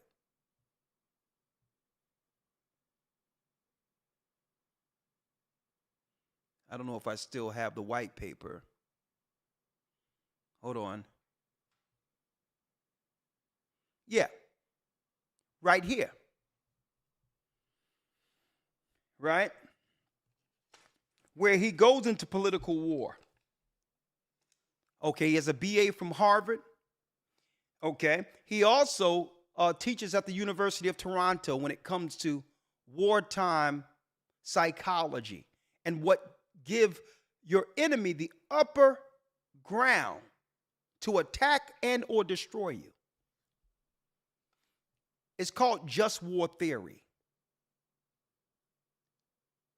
The most widely accepted theory of morality of war contains two proportionality conditions that say a war on an act in war is justified only if the damage it causes is not excessive. So if you can do a soft kill on the people with a cutoff number, it's okay. See? These conditions have figured prominently in recent debates about the morality of particular wars, including the Gulf, Kosovo, Iraq, and all these others. So in a nutshell, what he's telling the presidents and all these others who come to him for advice is, you can't go to war unless you have a moral justification. The same way with Iraq. They had to come up with, now afterwards it was found to be questionable probably, but originally it was about yellow cake, bombs of mass destruction, which gave America the moral war to go, the moral high ground politically from an international view to stake war against Iraq. See? When you look at Israel, Hamas. Last week, they were showing videos before the bombings of some people from Hamas kidnapping people and all these others, which gave them what? The moral high ground to justify no one saying anything against the bombings. Well, here we are today. Here we are today. What justified them killing our people and destroying us? They have the moral high ground. They have the moral high ground to where the other nations will look at Americans and say, you should have replaced these people a long time ago. They are in rebellion against God. Do whatever you want to do with them. And a matter of fact, after you get rid of them, we'll come over there and show you what morality looks like. We're willing to replace them for you. No one have ever broken it down to you on, I'm going to tell you, from a normal optic standpoint in which you can actually understand why the Most High is allowing all this to happen. Because we are allowing our image to be totally tarnished. And now we have what? We have selective outrage. You have selective outrage. Shut up about somebody coming to do something in your city when you wasn't in front of your schools when they had what? Transgender story time for your child. This gave them the moral high ground to justify with the international body to state it's okay to replace these people. They won't get in front of the shootings in Chicago. They won't get in front of this. They won't get in front of nothing. And a matter of fact, we're going to allow them to continue to promote themselves negatively so that we can have the moral high ground justifiably in war to replace them, because we have a number problem. We have a number problem, and this is what Biden said in 2017, well before he was president of the United States, that they have a numbers problem. So now, because our image has been tarnished to the point of no return, they're not just going to replace the people in America, they're looking to replace their people too, because their good-looking women are choosing black men publicly. It was okay when it was privately, but they're mocking their men. So now they've opened up the border, opened their wallets and said, come on, Ukrainians who was raised to be tradition, come on in and have our children, because we're even going to get rid of our people too. So it's not just our people under duress, folks. It's the optics. It's sin that gives them the justification to not just come against our people, but their own. Babylon the Great is fallen, and Biden told them it was going to happen. Not only our Muslim communities, but African communities, Asian communities, Hispanic communities, and the wave still continues. This was 2017. Listen to him. It's not going to stop, nor should we want it to stop. As a matter of fact, it's one of the things I think we can be most proud of. So there's a second. So he told them immigration ain't going to stop. There's something we can be proud of. This was 2017, folks. And I think so many people got caught up in the smoke of Black Lives Matter and I hate Trump and all this other stuff. The news circulations was pumping into the ignorant within the world.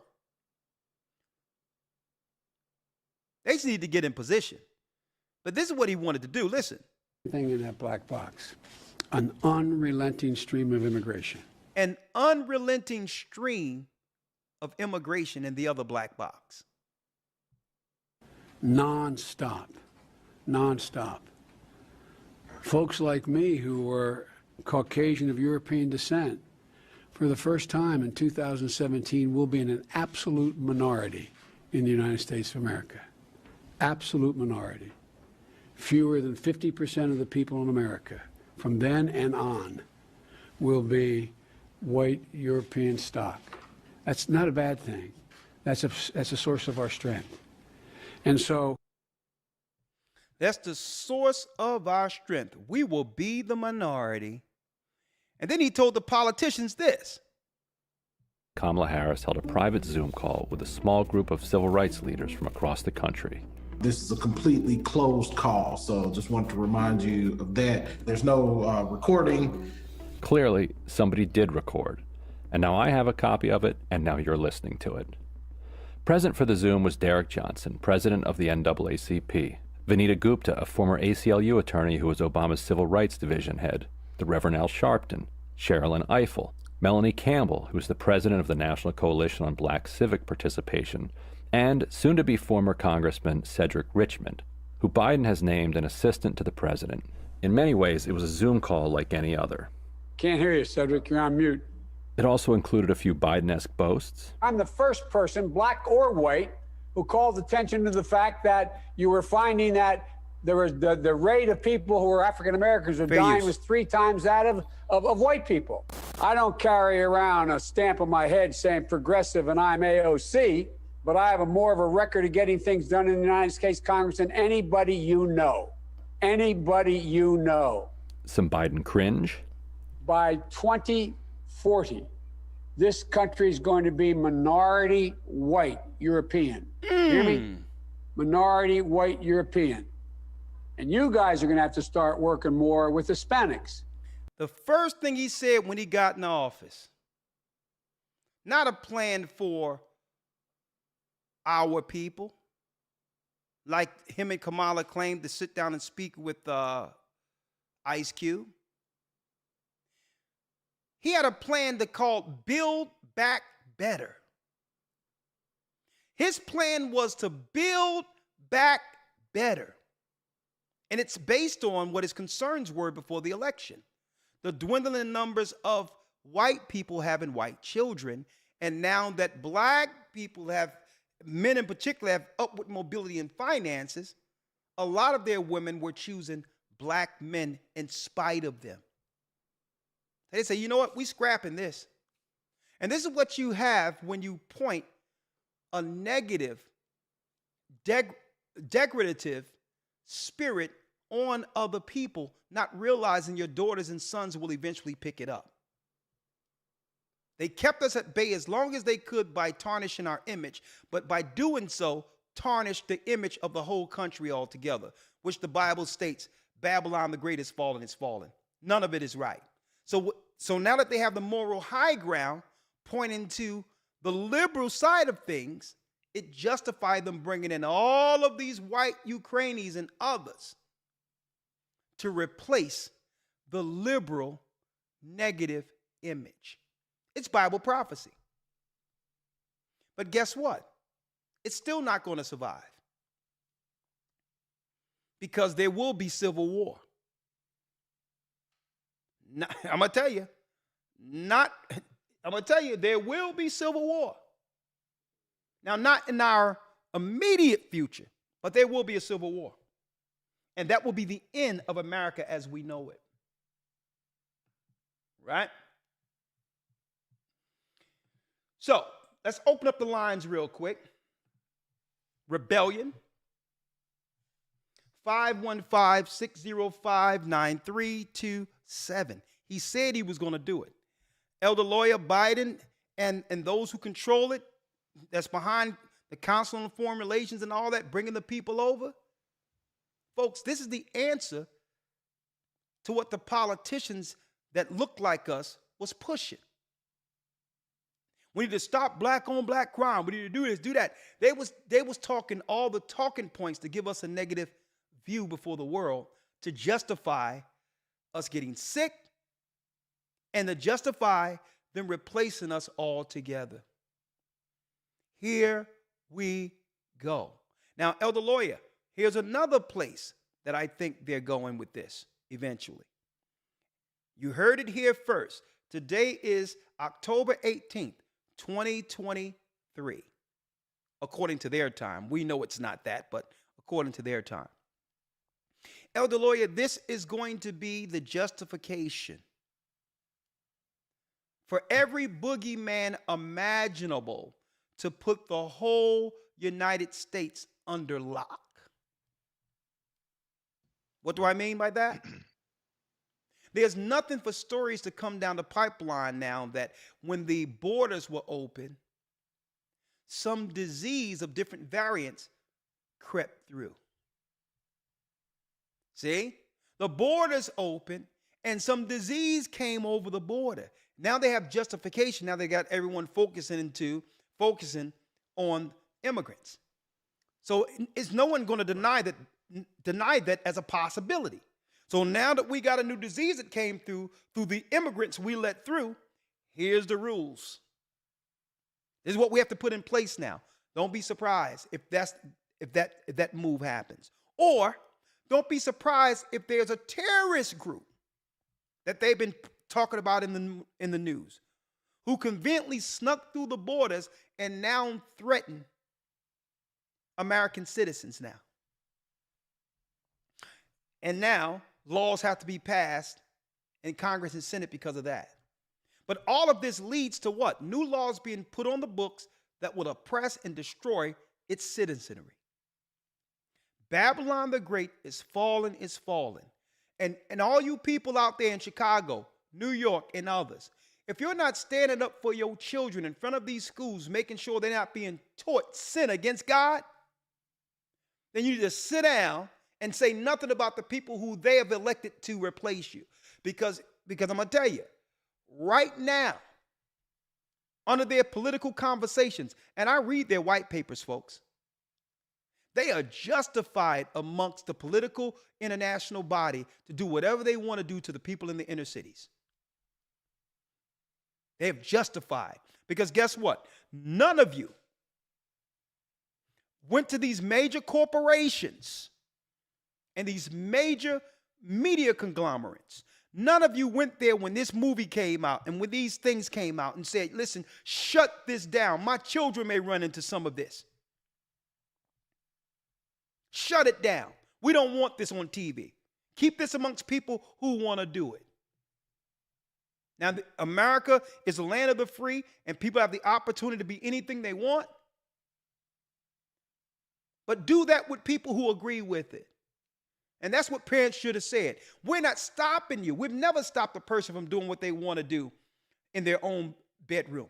It's between them and the person they're dealing with in their God. But this is when you should have been standing up. You're standing up now that the replacements are at the door. Too late. There is no getting back America. I went to an ID place the other day, Elder Lawyer. I went to an ID place because, you know, when you deal with the motor vehicles and all these others. Folks, I'm going to tell you, Eastern Europeans, there was a whole family of Asians who couldn't even speak English. Came from the side and got their identification, a whole family together. I've never seen nothing like this. Usually, you know, you don't go down with the whole family to get ID. That's how I know they just came off of the plane. You know, let me go update my identification, whatever the case is. And then your sister may go, your cousin may go, your son may go, ever so often.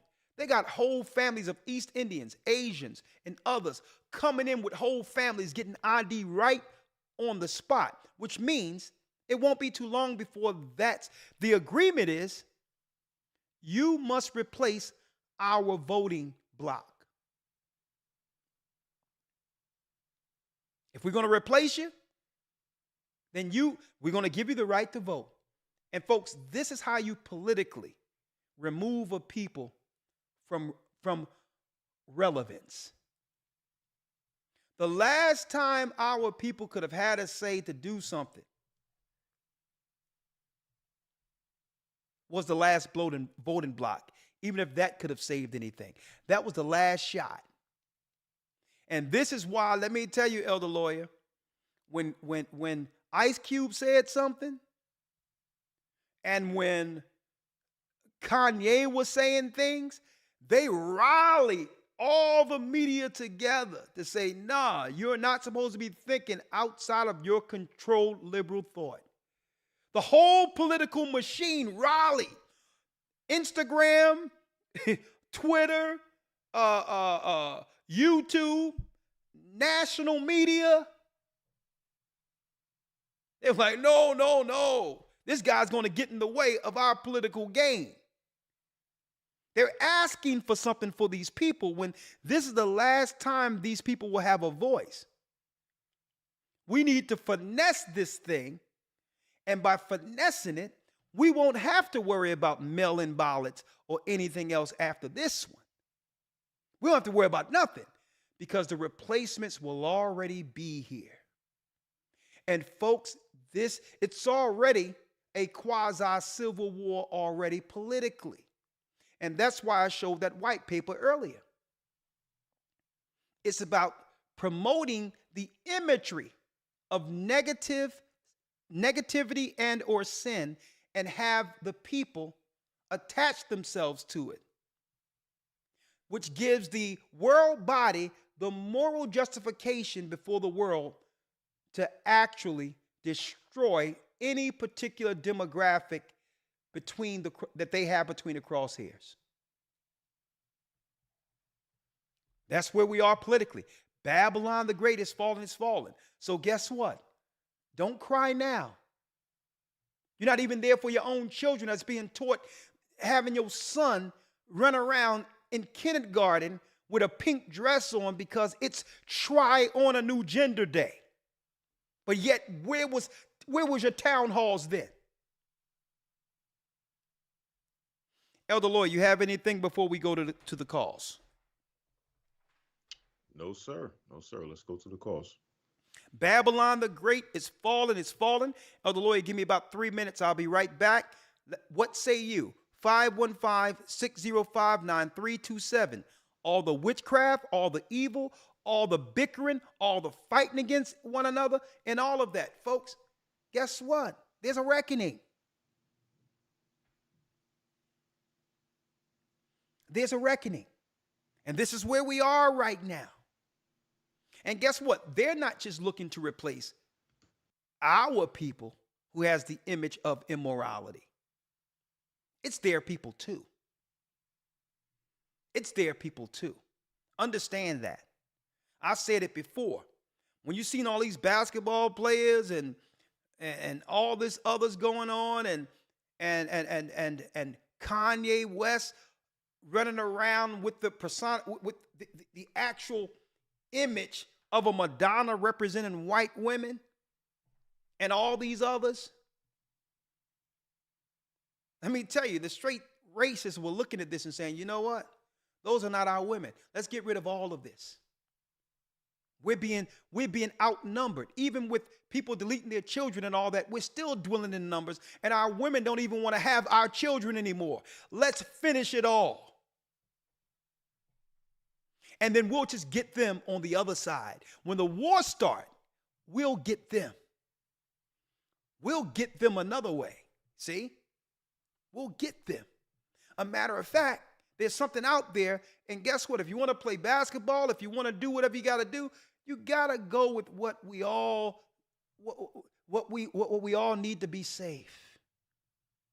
See? They'll get you another way. Okay. Oh, no, if you're going to shoot a basketball, oh, no, Kyrie, oh, no. Oh, Kanye, oh, no. If you want to actually play in our arena, yeah, you're going to have to make sure we're all safe. See? So they're not just going after our people, folks. And the rules of engagements, according to their white papers, is that for any war, it doesn't matter what kind of war, they must have the moral high ground to execute it against what? The enemy. And if they can show you negative against and a threat to society, it justifies the world bodies to come against you. So understand this the next time you're out there sinning and acting a fool. Understand this. The fix is already in. The fix is already in. Elder Lawyer, I'm going to come right back. We're going to answer a few calls, and then we're going to bail out earlier today, all right? Yes, sir. Okay. Because we put together the presentation, what you going to do with it? You can get with this or you can get with that. Babylon no longer exists as it once did. It's over. And the reset happened years ago when they shut everything down and America came back something brand new, and this is what you're looking at, the fall of it. Hold tight, and I'll be right back. I'll be right back. Hebrew and Bible Academy week 4, we're going into Esau and the Arabs, Islam and Christianity. We're going into the history of Esau and Ishmael, the Arabs and the Edomites, who are the Romans, who have always colluded against us. Okay? So you got to watch out when you got the Mujahideen and all these others and Al-Qaeda and all these. What's going on? What's happening? Is both of them playing together? We're going to talk about that in the Academy this coming Sunday. Go to historytimes.org to enroll. I'll be right back. Brothers and sisters, thank you for all your support. This is how you can support us right down right here. We'll be right back with your calls. Shalom. We're living in a world that's rebellious against God. One moment. The Bible. Is it hard to understand? When it comes to reading the Bible, the first thing that comes to mind is the fact that this is the Word of God. The seals have been broken, and the truth is here. And when we go throughout the scriptures, when we go throughout extra biblical records, we find that the language that God employed, that He used to create the heavens and the earth, was the Hebrew language. Christ said, I came for the lost sheep of the house of Israel.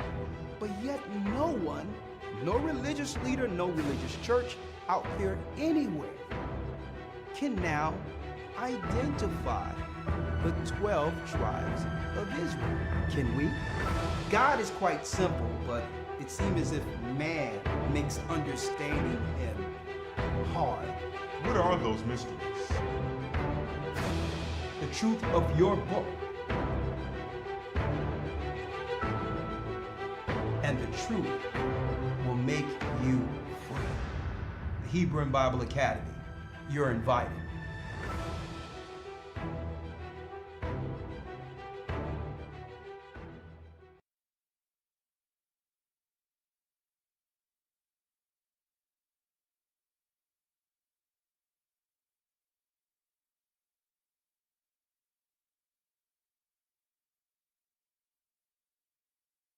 All right. Yes. Live, and thank you, Elder Ramar. I'd like to thank you, Elder Ramar, for holding the calls down. Let me get straight to it. And thank you all for all your support. Thank you, brothers and sisters. And hey, it's okay because we got next. Of course, we have to navigate through this, but hey, this is what this A Gathering 144 channel is all about. Truth. And folks, let me tell you, the powers that be aren't backing down. They have put their foot on the gas and taped their foot to the floor, okay? They running this thing straight to hell. So we have to be like Abram and Lot in preparation for what went down, to prepare for what's next. And that's what this church is all about. It's not just about dropping the truth and giving understanding and connecting dots. It's in preparation for what's to come next. And this ministry have always been this. All praises be to the Most High. 515-605-9327. Okay? Let me open it up here. Blog Talk call in. Yes, let's go.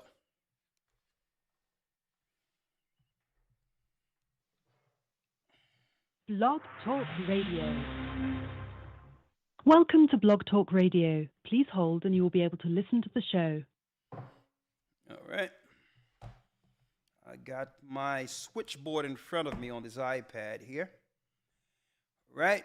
Okay, we have Elizabeth. Unmuted. Thank you, Elder Ramar, for unmuting me. All right. We have Elizabeth with a comment. Elizabeth.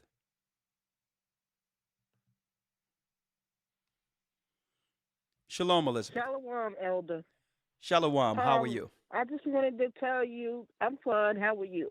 I'm doing well. I just called to let you know that my husband and I, my son, we participated in the mass baptism that you had on the 8th of September. Thank you. All praise be to the Most High. It was a blessing to meet you and Elder Lawyer and everyone. And I wanted to let you know that my husband passed this past Saturday. Oh, I'm sorry to hear that. You have my deepest sympathy. So, thank you. I just called to let you know that and to tell everyone that he loves you all and to keep me and my son in your prayers. Oh, sister, I'm going to give you a call off of this. Hey, let me tell you, sister, even Paul says that we are not to sorrow like others if we know that Christ died and rose again, that they who have laid down in Christ will return when he returns. He's okay.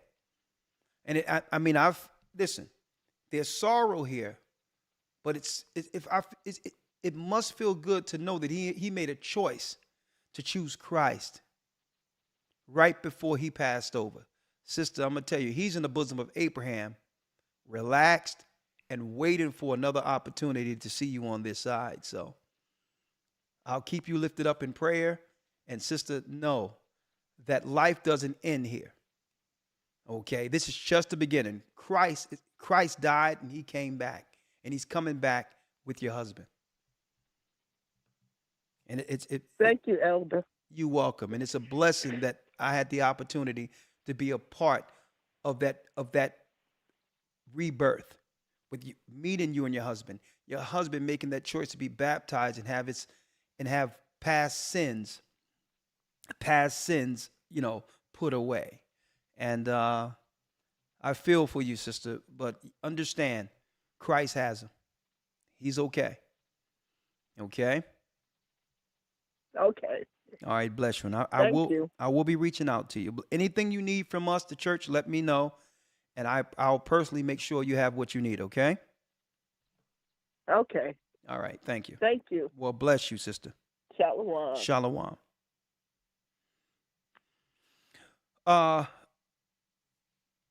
404 area code. 404. Shalom, Elder. Shalom. Shalom, sir. How you doing over there? I'm blessed by the Almighty. Yourself. Great. You stay cooking over there in the proverbial kitchen, spiritual kitchen. I got to tell you. That's kind of deep. The discussion tonight, talking about the higher moral ground. So it kind of got me actually thinking about that.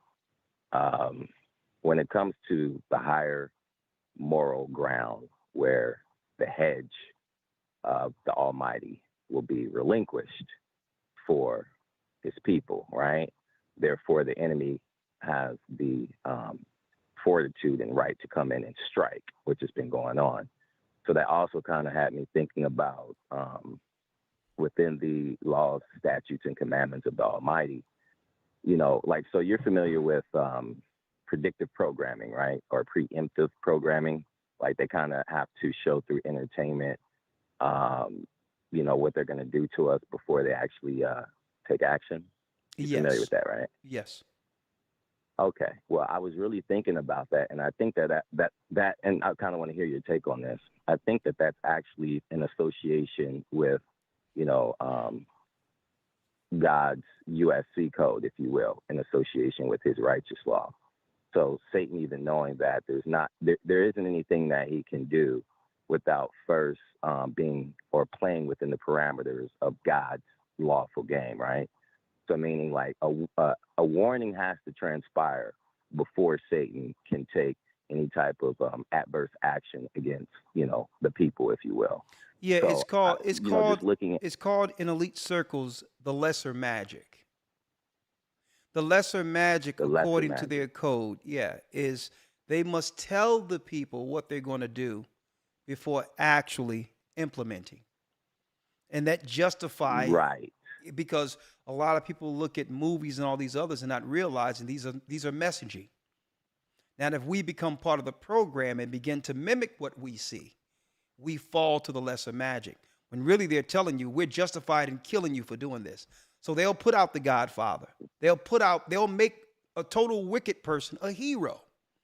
Only so that if you mimic and follow that programming, it justifies them taking you out. Bingo. There you go. So check this out. So I was looking at this. So like with all of, the major and minor prophets, right? What was it that they almost had to play out a metaphysical or metaphorical theatrical element before the people at the gates, be on one side, bind their arms behind them, right? And the people of Israel would stand there in awe. What is this prophet doing? It's metaphorical of they're showing almost through entertainment, right? What is to befall them metaphorically if they don't get themselves right. Kind of deep, right? Well, you put it that way, but these were signs that you could, in relation to what you're talking about, I can see how you're making that correlation. Even though it's from two different sides, but I can see how you've come to that conclusion. Yeah, so I'm thinking that's the way that Satan was able to, kind of bend and make entertainment. I actually looked into the etymology of entertainment. Enter meaning enter, to be within. Okay. Tain meaning corruption from within. So corruption from within. So I've actually deduced that entertainment itself is actually wicked, to corrupt from within. And then that's going to lead me into my question. And see, but you're making absolute conclusion when there's nothing that even Satan produced in the earth that didn't come with good also, starting with the tree of good and evil. Right. So, and that's the point. The point is the balance. So he didn't just have a tree of evil, even though it ended up being the worst thing that could have happened to us. It was something good in it. So the whole deal is, right? the whole deal when it comes to that, in the perspective that you're putting, entertainment isn't evil in of itself. And this is why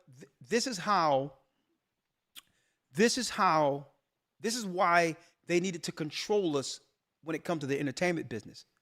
Because we got on the wheel and did something different with it. We used it as a what? As a cry before the world when we started singing gospel. When Sam Cooke said a change is going to come, they didn't set up the machine to have people think conscious towards God. And that's why they just can't stand us. Because even what they made for evil, like even this internet and all this stuff we're using today, this was set up so that it can put everyone on the grid at the very end to be able to implement the mark of the beast and get rid of those who aren't on their program. So they meant it for evil, right? But it meant me coming out of nowhere, standing on their same platform, exposing those who created it. So I can understand your dynamic, but it's not just absolute as it is. But I value your view, and you have the last word. Hurry up, get to the next call, sir. But I value your view. All right, yeah. So So I just wanted to, and I agree with you on that as far as like the duality, with entertainment and almost just about anything can be juxtaposed in any fashion, good, bad, yin and yang. So I absolutely agree with you on that. Question that I had in association with the moral high ground. I don't know, I'm a bit of a statistician when it comes to analyzing things from almost, any dynamic. I don't know if you've done this research, but I'm almost wondering what is the percentage of the people that whom are righteous that fall where the wicked are able to claim that precipitates that moral high ground to where they can come in, the godly hedge is removed, and start to decimate the people? Is it 10%, 20% wickedness, 50%? At what percentage does God remove the hedge for the people as a whole? Well, there's no scriptures on saying that I will remove your hedge if you sin to this percentage. The whole thing is the parameter is the law. The parameter is the law of God. And at the end of the day, every person has a conscience and know right from wrong. So there is no place where it say, okay, when the scales are tilted this way, God is gone. At any time, even when someone is buried in sin, if you grow a conscience towards the Most High to repent, he'll meet you there and deliver you, even though your sins is red as crimson, like Isaiah 1 say. So it's as long as you're living, there's an opportunity. There is no thing where, okay, you have sinned to a degree that the Most High cannot deliver you from that. There's no percentage. But I'll tell you what, if you're in sin, you're going to live the judgment in earth. The Most High will make it definitely hard for you. And what happens with that, when you're going through those trials, a person with a conscience can reflect to how they've gotten there. Okay? So that's the whole deal. When you're going through the trials, even though people are too proud to tell others when they're under some level of judgment, to themselves within their conscience, they know, if I wouldn't have done this, I wouldn't be here. And still at that point, through that reflection, reflecting back and owning it, not with people, but with the Most High, he can still pull you out of it. So the parameter is, as long as you have breath, that's the parameter.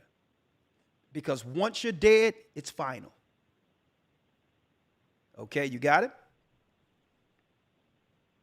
Yeah, I got it. My brother. Appreciate you, Elder. I appreciate you. Bless you. Shalom. Shalom. Chase has a question. Elder Ricard, how you doing, brother? This is Chase Bigsby. Chase Bigsby, how are you? How you feeling? We gotta laugh every time. I'm doing good. That's good to hear from you. I'm doing good. I'm doing okay. Hey, all right, listen.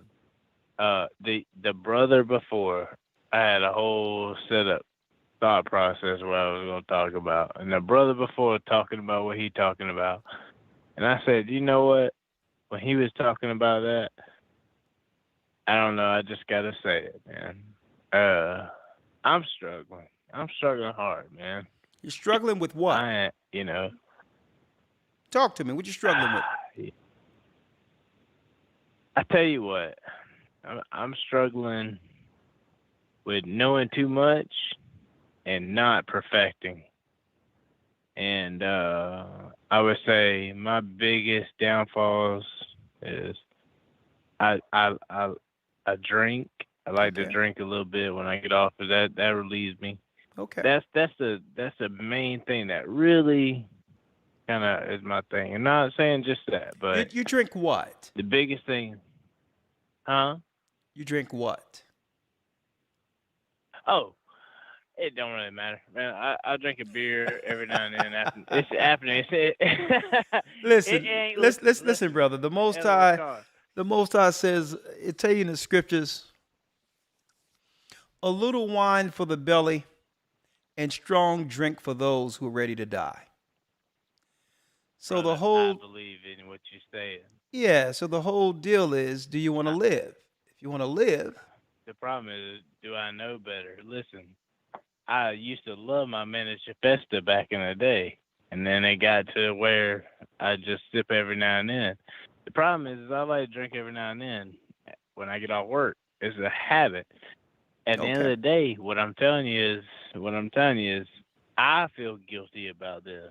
Well, listen. Every day I feel guilty. Well, this is what you need to do, brother, because really, I'll pray for you. But what you have to do is, believe it or not, set a fast for yourself. And, you know, not a fast of food and water and all that. Just set a fast and say, you know what? For 2 days, I'm going to go to cold turkey. None of it for 2 days.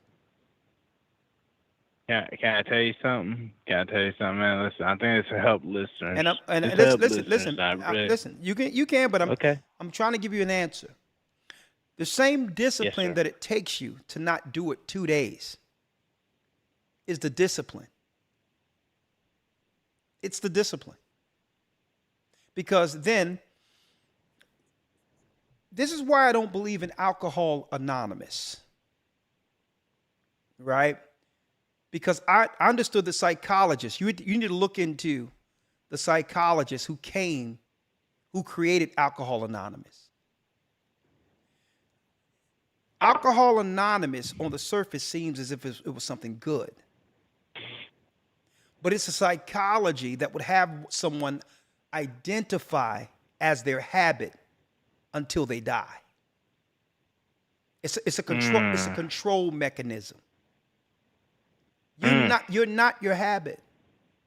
But they attach you to that habit as if you don't have other habits. And are you identifying as whatever else you do as a habit? So it's a form of control because it keeps you in the spirit of insecurity. Insecurity is what psychiatrists use to actually control people who constantly seek validation. That means you can get a person to do whatever you want them to do by giving them a pat on the head. And that's what happens when you are in the spirit of attaching yourself to a habit. So when you stand up and say, I'm Chase Bigsby and I'm an alcoholic, automatically you've attached your whole being to something shameful. And psychologically, you walk around the world insecure. So so what I'm saying is, I'm not saying that that particular program didn't help people to get off that and the conscience to get a discipline. But the psychology that's wrong about it is one attaching himself to the habit. All right. So the whole deal. So listen to what I'm telling you. Yes, sir. Go ahead. Right? You are stronger than any habit. Aren't you? Yes, sir. And in Christ who strengthened us, we can do all things. Right? That's 100% correct. So instead of standing up and saying, hey, I'm Chase Bigsby, I'm an alcoholic. I'm Chase Bisbee, and I'm within the body of Christ. I'm Christ. He's in me. This is what we need to identify as. And that frees us from the bonds of sin that psychology attaches us to. You got it? I got it. That helps. My brother. My brother, hey, that helps. So I'm gonna tell you this, Chase. I had a plan. So Chase, this is what I need you to do. I need you to sleep. Sir. I need you to sleep it off. And call me tomorrow. Okay. All right. Lord have mercy. I came with a plan of things to talk about with you. Don't worry about it, brother. I 100%. Yeah, I agree with you, man. I appreciate you. Go sleep it off. Yes, sir. All you right. got my number, right? I Please have. call me. I'll call you up. I'll call you up, Chase. All right. Thank you. My brother. I know you will. Thank you, sir. All right, bless my you. brother. All Shalom. Right. Shalom. Gianna has a comment. Shalom, Elder. How are you? Shalom. How are you? Doing well. How are you? I'm blessed by the Almighty. The floor is yours. All praises. I'll keep this pretty brief. I had just wanted to say, a brother a couple calls earlier had mentioned talking about like a moral high ground. Yeah. And I don't know if this is like has changed from different time periods, but I feel like the moral high ground is non-existent now that I'm 21. And I've noticed, like, in school and just being out in the general public and being on social media, people have, like, drastically changed the image they want to portray themselves as online. And some people have even made it known, like, they know we're running out of time. Like, we do not have time to be rebellious, but they still choose to partake in that. Like, I know you've probably seen plenty of I'm gonna just say alphabet people parades, and you're like people on that spectrum. I had seen a man holding a sign that said in all the rainbow colors, "I bet hell is fabulous," and that really made me think about like how exactly how bad things are getting, and to think that they're only going to get worse. Like, wow. Well, sister, I'll tell you, this is the shame part of it, the shameful part of it. I would say the disappointing part of it. As a group, as a community, the moral high ground now is unattainable. That's the sad part about it. It's too many people who are seeking attention and seeking validation and can get this false validation through social media. And because of this, it have turned everyone into individuals. individualism. And when Christ stated, a nation divided against itself cannot stand. So it's unattainable as a group now. It's too late. But it isn't. It isn't unattainable personally. There's like what we seen during the civil rights movement when we under one movement shut down the United States will never happen again like that. We had the moral high ground. And you have to understand that their greatest, I would say, psyop that they played on our people is to rally our people together under degenerates as civil rights movement, as civil rights leaders. They intentionally put the low moral as the optics for our civil rights leaders so that the whole earth could see during that George Floyd thing. That's the worst thing that could have happened. So what we had in the civil rights, where you had strong black men, women behind them, children standing together, the majority believed in God, standing for what's right with not just the earth watching and the people, the citizens of the earth on our side, but the heavens on our side simultaneously. That will never happen again. So now it's about preserving the remnant. You guess what? You cannot save the harlot of Babylon. She don't want to be saved. You got it? Yes, sir. Great points, though. But hey, you're right. But hey, you're in the right place as a 21-year-old young lady making the right choice. When there's many choices out there for young girls to totally waste their life only to regret it when they're too old to do something about it.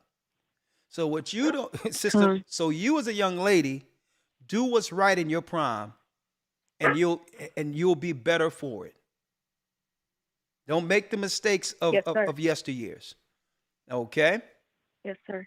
Well, thank you, sister. Bless you, Gianna. All right. Shalom. Shalom. I have a few more and then we'll conclude our broadcast. Greg has a comment. Hold up. That's Mika. Mika, then Greg. Mika, then Greg. How are you doing, Mika? I'm hanging in there, Elder Ricard. Is that a parrot? I was called. Is that a parrot? What is that behind you? That's my grandson. Oh, that's a baby. Oh, Lord have mercy. Feed that baby. Go on. Yeah. Well, I got some bad news. You remember how I always call you and asking for prayer for my daughter? Yes. I don't know if you remember. Well, the other morning they found my daughter on the 605 freeway on the shoulder. They found her body.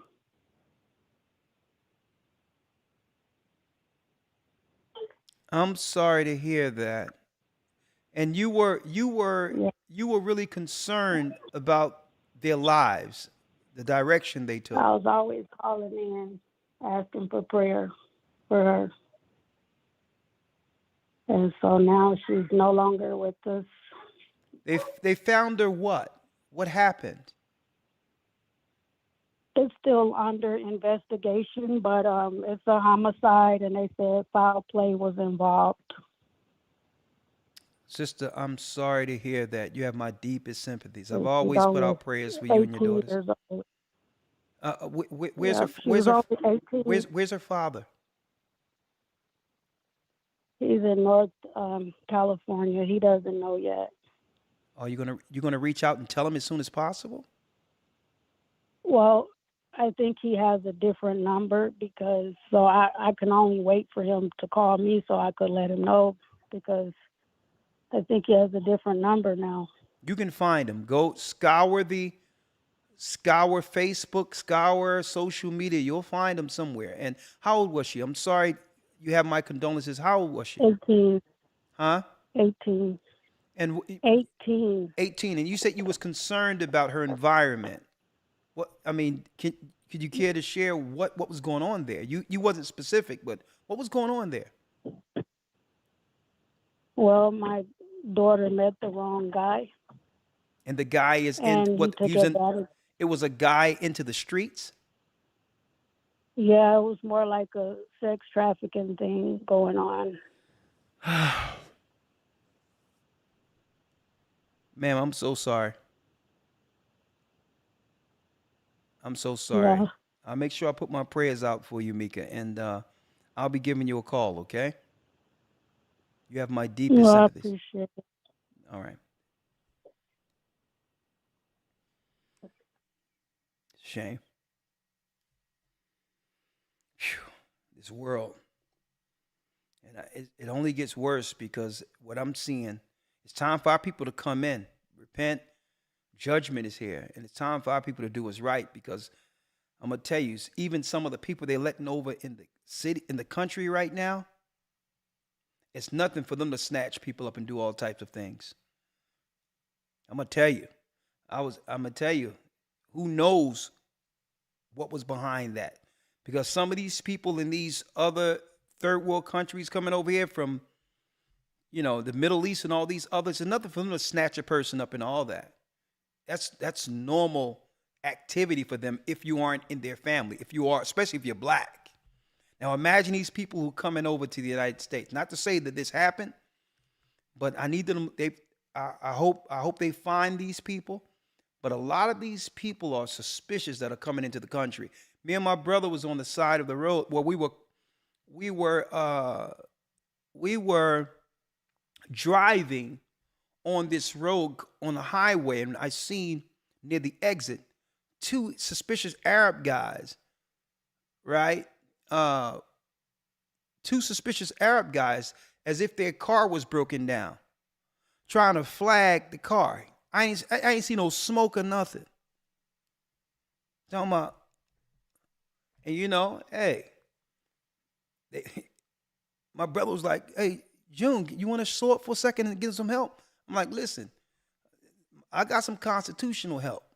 Okay, all right. We're gonna drive by, and they can get help somewhere else, because I got a class to teach. I'm not trying to get caught up into some Jacob against Ishmael event on the side of the road, because I'm going to teach class tonight. I will come out victorious." So I kept rolling. So there's a lot of suspicious activity that's going on. A lot of suspicious activity. So they're hanging out from these other countries all over the place. So who knows? I just pray that the Most High would receive her in habitations. And I'm shocked. I'm hearing this and it's knocking me back. I'm hearing an 18-year-old young lady. Greg has a comment, and after that we'll end the call with the 216 area code for tonight. Greg has a comment. Yes, sir. Can you hear me? Yes, sir. Shalom. Shalom. Yes, I have 2 quick little comments. First one is real quick. Yeah, it's definitely been a spiritual thing going on. I think with the callers that I've heard since I've been online, because I didn't get up here about 5 callers ago, but everybody is going through something. I think we've all been feeling this spiritual attack on us and everything. So I've been breaking through a lot of habits that's trying to come back and little things myself. So I just been trying to hold on or whatnot. But my other comment was this: since I've been doing a lot of my research on all the old gods and all the people that so-called fell in the Great Deluge and all that, one commonality that I've seen in every culture, from the Zen dynasty, everybody, they all have a prophecy that this evil was going to get vanished. And it gave me a great joy that, God has been prophesying his great work from the beginning. I know other people may look at it like, I think you were saying in one of your shows a couple weeks ago how they keep denying God. Everything they do, they deny God. And that's what they do. They'll say stuff like, well, the Hebrews, we stole this from them. But when you read our records compared to their records, it's the same. They're telling you that this great God that they refuse is gonna do something about all this wickedness and all this hard labor that we have to go through. And I just want to tell everybody, man, just hold on. You know what I mean? Yeah. And because I'm trying to hold on. You know what I mean? But I've been seeing comparison. I got the graphs, all the, when y'all be going through the timelines and everything, they got the timelines. But we as Hebrews, we keep up with our dates through our God, understanding that Abraham, growing up the way he did, understood all of that, and he brought that down to our descendants. And now we here, and we got to keep that mantle going of this truth and this belief. And it's been giving me so much fire, and it's been pulling me away from this world by just understanding that, the Most High gave us this knowledge. And I mean, that's the oracle of truth, and it's a pearl that I just cannot let go. And if I can hold on, everybody can else hold on. I done been to prison and everything since I've been in the truth. So again, I'm just giving all praises to the Most High for everything. Thank you, my brother. And keep doing y'all research. Thank you, my brother. And I keep believing appreciate in you. the God. And this is the last thing. This is the last thing. It says in Joshua that you can either serve the gods before the flood or the one that we serve now. But for me and we're gonna serve God. So again, I'm paraphrasing just to cut time, but I just tell everybody just hold on to our God, man. Yeah. It's gonna change. You know what I mean? Thank you, my brother. Hey, we all are holding on, and we're not just holding on. We're battling. We're in the real war, the realm war. Thank you, my brother. And you know what? Praises. Just hold on. We'll win. I mean, there's many battles, and through battles, there's casualties. In war, there's casualties. But the Most High says that there's a great kingdom beyond all this darkness, right? So, and I know that other realm exists. Heaven is coming to earth. I know that, I'm going to tell you, a time of total rejoicing is coming if we can endure the trials of the final hour. And we're definitely nearing that final hour. That final hour in the Bible is the last 7 years before consummation. Sax player extraordinaire. Oh, when the saints go marching in. You were just talking about it. Yes, sir. It's almost that time, huh? Yes, sir. How are you? The floor is yours. I'm doing all right. Update. My wife, she's recovering from the hip surgery. She's doing pretty good there. All praises. Taking it slow. But the other day, I told my mother, she's 93. So all of a sudden, she just starts talking to me and asked me, "Oh, do you know that Hebrew Israelite group?" Because, my niece, she went with her husband and took off and went and sold everything they had and went to Egypt. And they haven't heard from her in 2 years. Well, there's no Hebrew Israelite group with us doing that. So I know that.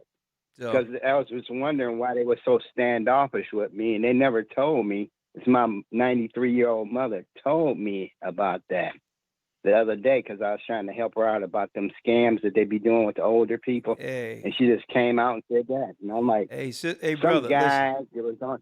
if it's the guys I think it is, right now, whoever went over there is being held by their ankles, being shook until there's nothing left. So they're going to come back with rabbit ears. If it's the guys I think that's over there that she linked into.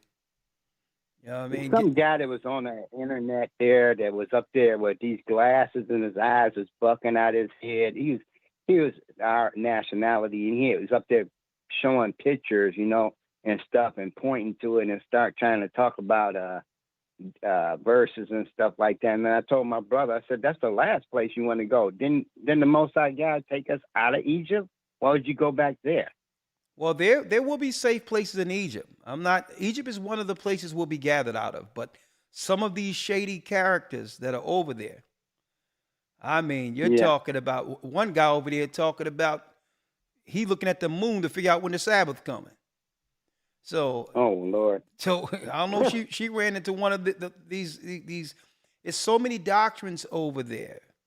Yeah. People in Cairo and other areas. You know, there's a lot of weirdos that got the spirit of Beelzebub in them, and what they try to do is tether themselves to this church to say, "Yeah, flee, flee, flee," and the next thing you know, you walking around asking, "Who hands in my pocket?" So. Yeah, but it's listen, not like her. Listen, what I'm saying is I've totally separated myself from all of that thing, and I'm like, nah. It's everyone trying to attach themselves to us. But at the end of the day, my brother, here's the reality. These are grown people. Yeah. So when someone she's 24. Yeah, but it's still, she's grown. When someone make an adult decision outside of guidance, they have to live with their decision. And at that point, it's in the hand of the Most High. These people are not victims. Let me tell you, a lot of people, like I said, a sister that didn't listen to us years ago came through Philadelphia and say, well, the Lord told her to flee and all this. And she disappeared, her husband looking for her. And then, you know, she wasn't even out of church. She was from Jersey somewhere. And we told them, these guys over here is going to these guys ain't about nothing you about to link into. And next thing you know, it goes exactly how we said it's going to go. You know, okay. They grab you by your ankles and say, okay, now, now through your money, I can survive another 2 months in this country. And then they get online and use their family and all that online to fish for another what they would think is a sucker. Exactly. Extortion. So, hey. So we warned them. But I have one thing that's good. I went back to I'm going for my master class. Okay. I'm going to Juilliard. Okay. Juilliard Music School. Okay. Pretty good school. Blessings. All right. Yeah, I'll be a teacher. Hey, brother. Hey. Get it done. Get it done. Well, brother, okay. Just call in for do Patreon because I'm about to break down in a second, okay? Yeah, but there's something wrong with the Patreon. I try to talk to AC and I'm paying the money, but they're not letting me connect in the Patreon. They're taking the money out my account, but every time I go there, it's not working. Okay, there's something different now. When you go to Patreon, you got to click on, you won't see the video. You got to click on that link and it'll take you to Vimeo. You have to view it differently now. They changed the outline of the whole page. Okay. So you're not going to be able to see it like you've seen it before. You'll see the title, but then you have to click and it'll take you to Vimeo and you'll see us live. And what I can do is I can make sure AC reach out to you to fix it before Friday, okay? Okay. I appreciate that, brother. I really appreciate you. And we'll talk soon. Bless you. Okay. All right. Shalom, brother. Shalom. Shalom. Shalom. I'm glad. I'm happy healing with the surgery. Blessings. Oh, thank you. Bless you. Bless you. Happy healing. All right. Shalom. Shalom. All right, 562 area code. Shalom. Hey, shalom, brother. Shalom. Shalom. You're our last call for tonight, sir. Floor is yours. Awesome. This is Brother Maine here in Northern California. I have a question. Yes. Would you be able to break down Isaiah 11 and 16 for me, please? I just want to see if I'm on the same page. Tell me what you've assessed. Okay. What have you concluded? The word says that No, tell me what have you concluded from Isaiah 11 and 16? Okay, from Isaiah 11 and 16, where it says the Lord was smiting. Let me grab it real quick. I had it here. Here we go. Isaiah 11. Okay, so what I have concluded from Isaiah 11 and 16, where it says the Lord was smiting, I believe it says the streams into seven ways. Okay, let me get Says, there. and there shall. Yeah, what have you concluded though? Okay, I'm sorry. So the thing I'm concluded that is this is a future prophecy, correct? That is a future prophecy. Okay. I'm just saying that this was a future prophecy and that this is where the Most High is going to deliver his remnant from, I believe, the seven kingdoms, how we're from all over the nation or all over the world. That's just where I am. Well, And that maybe that is correct. It tell you that again, right? And this is going to happen really after the war against Africa. Our people are going to begin to run on dry shod, including the Nile River that will soon be dried up. So this is how a lot of us are going to get into the wilderness. And at that point, the Most High is going to put a wall around us. And at that point, all of the soldiers that were chasing us is going to stop. They're not going to be able to go past that area. It's stated, and the Lord shall utterly destroy the tongue of Egypt. If you look at the bottom of Egypt, you'll see a tongue here. You'll see Shamal Sheikh, and you'll see Hurghada. And you'll see right there at the tongue, and it borders Saudi Arabia, where the original Mount Sinai is till this day. They can't do anything in that area knowing that that's a gate between heaven and earth.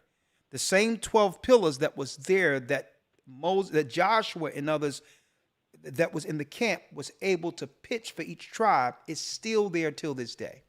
And that will be the area again that the remnant of Israel will be gathered to.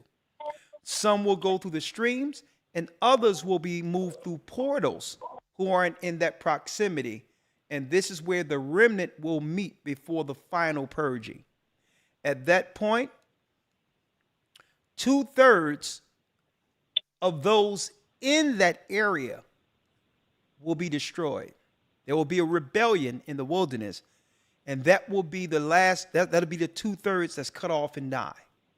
And only 1/3 will enter in with Christ into the kingdom. And these are they who will produce children and reprocreate the new kingdom of Israel.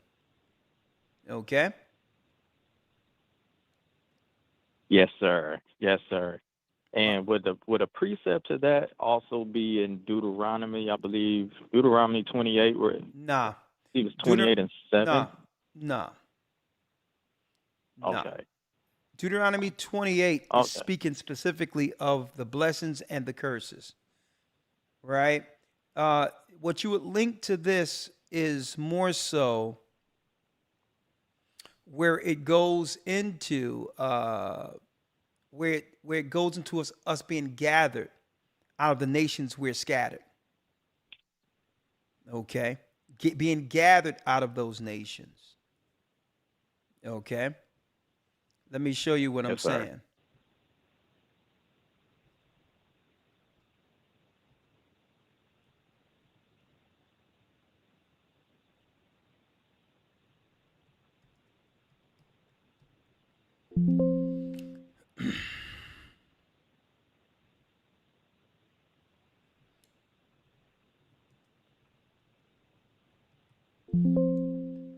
Let me get it here in the Old Testament here.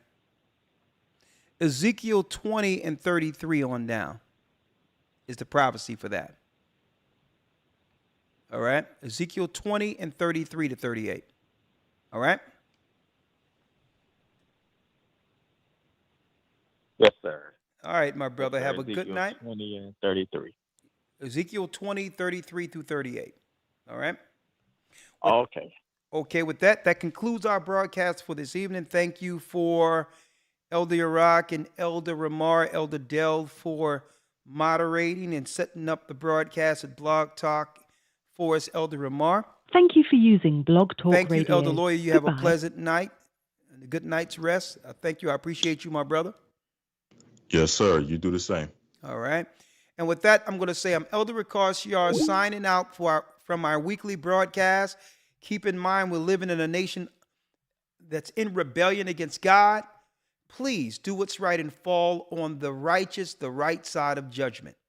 As long as you have breath, there's time. Do not fall with this rebellious nation. And again, if you want to support Israel, that's who we are. We're the children of Israel, and we're back. There's no reason to look any other place when it comes to supporting the lost tribes of Israel. We're right before you. We're the Israelites, we're back, and soon we'll see Zion. Have a great night. May the Most High be with you. Stay prayed up, sin not, and keep in mind the Most High is calling back the lost tribes of Israel. To the Jews, the Israelites, and the Gentiles in Christ, blessings. Our kingdom is at hand.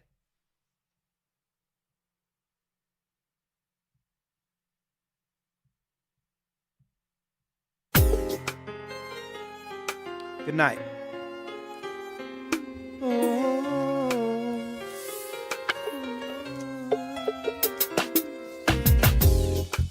The East is where we're from.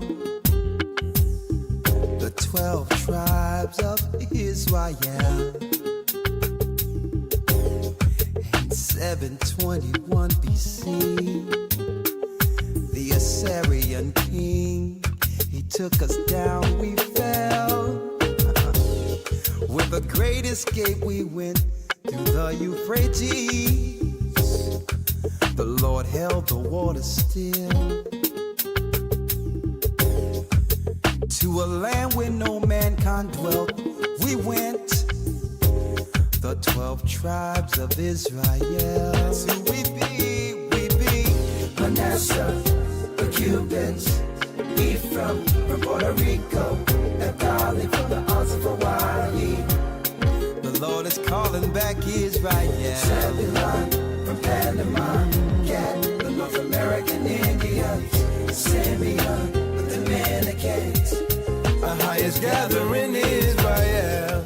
The Arabs and Africans told us. At gunpoint. Together our wives and children then sold us. In the belly of these great ships we traveled in fear. By the rivers of Babylon we found our brothers here. A high gatherer. Asher in Colombia. Reuben from Australia. Issachar, the Mexicans. A highest gathering Israel. Judah, the Negroes. Benjamin, the West Indians. Levi, the Haitians. A highest gathering Israel.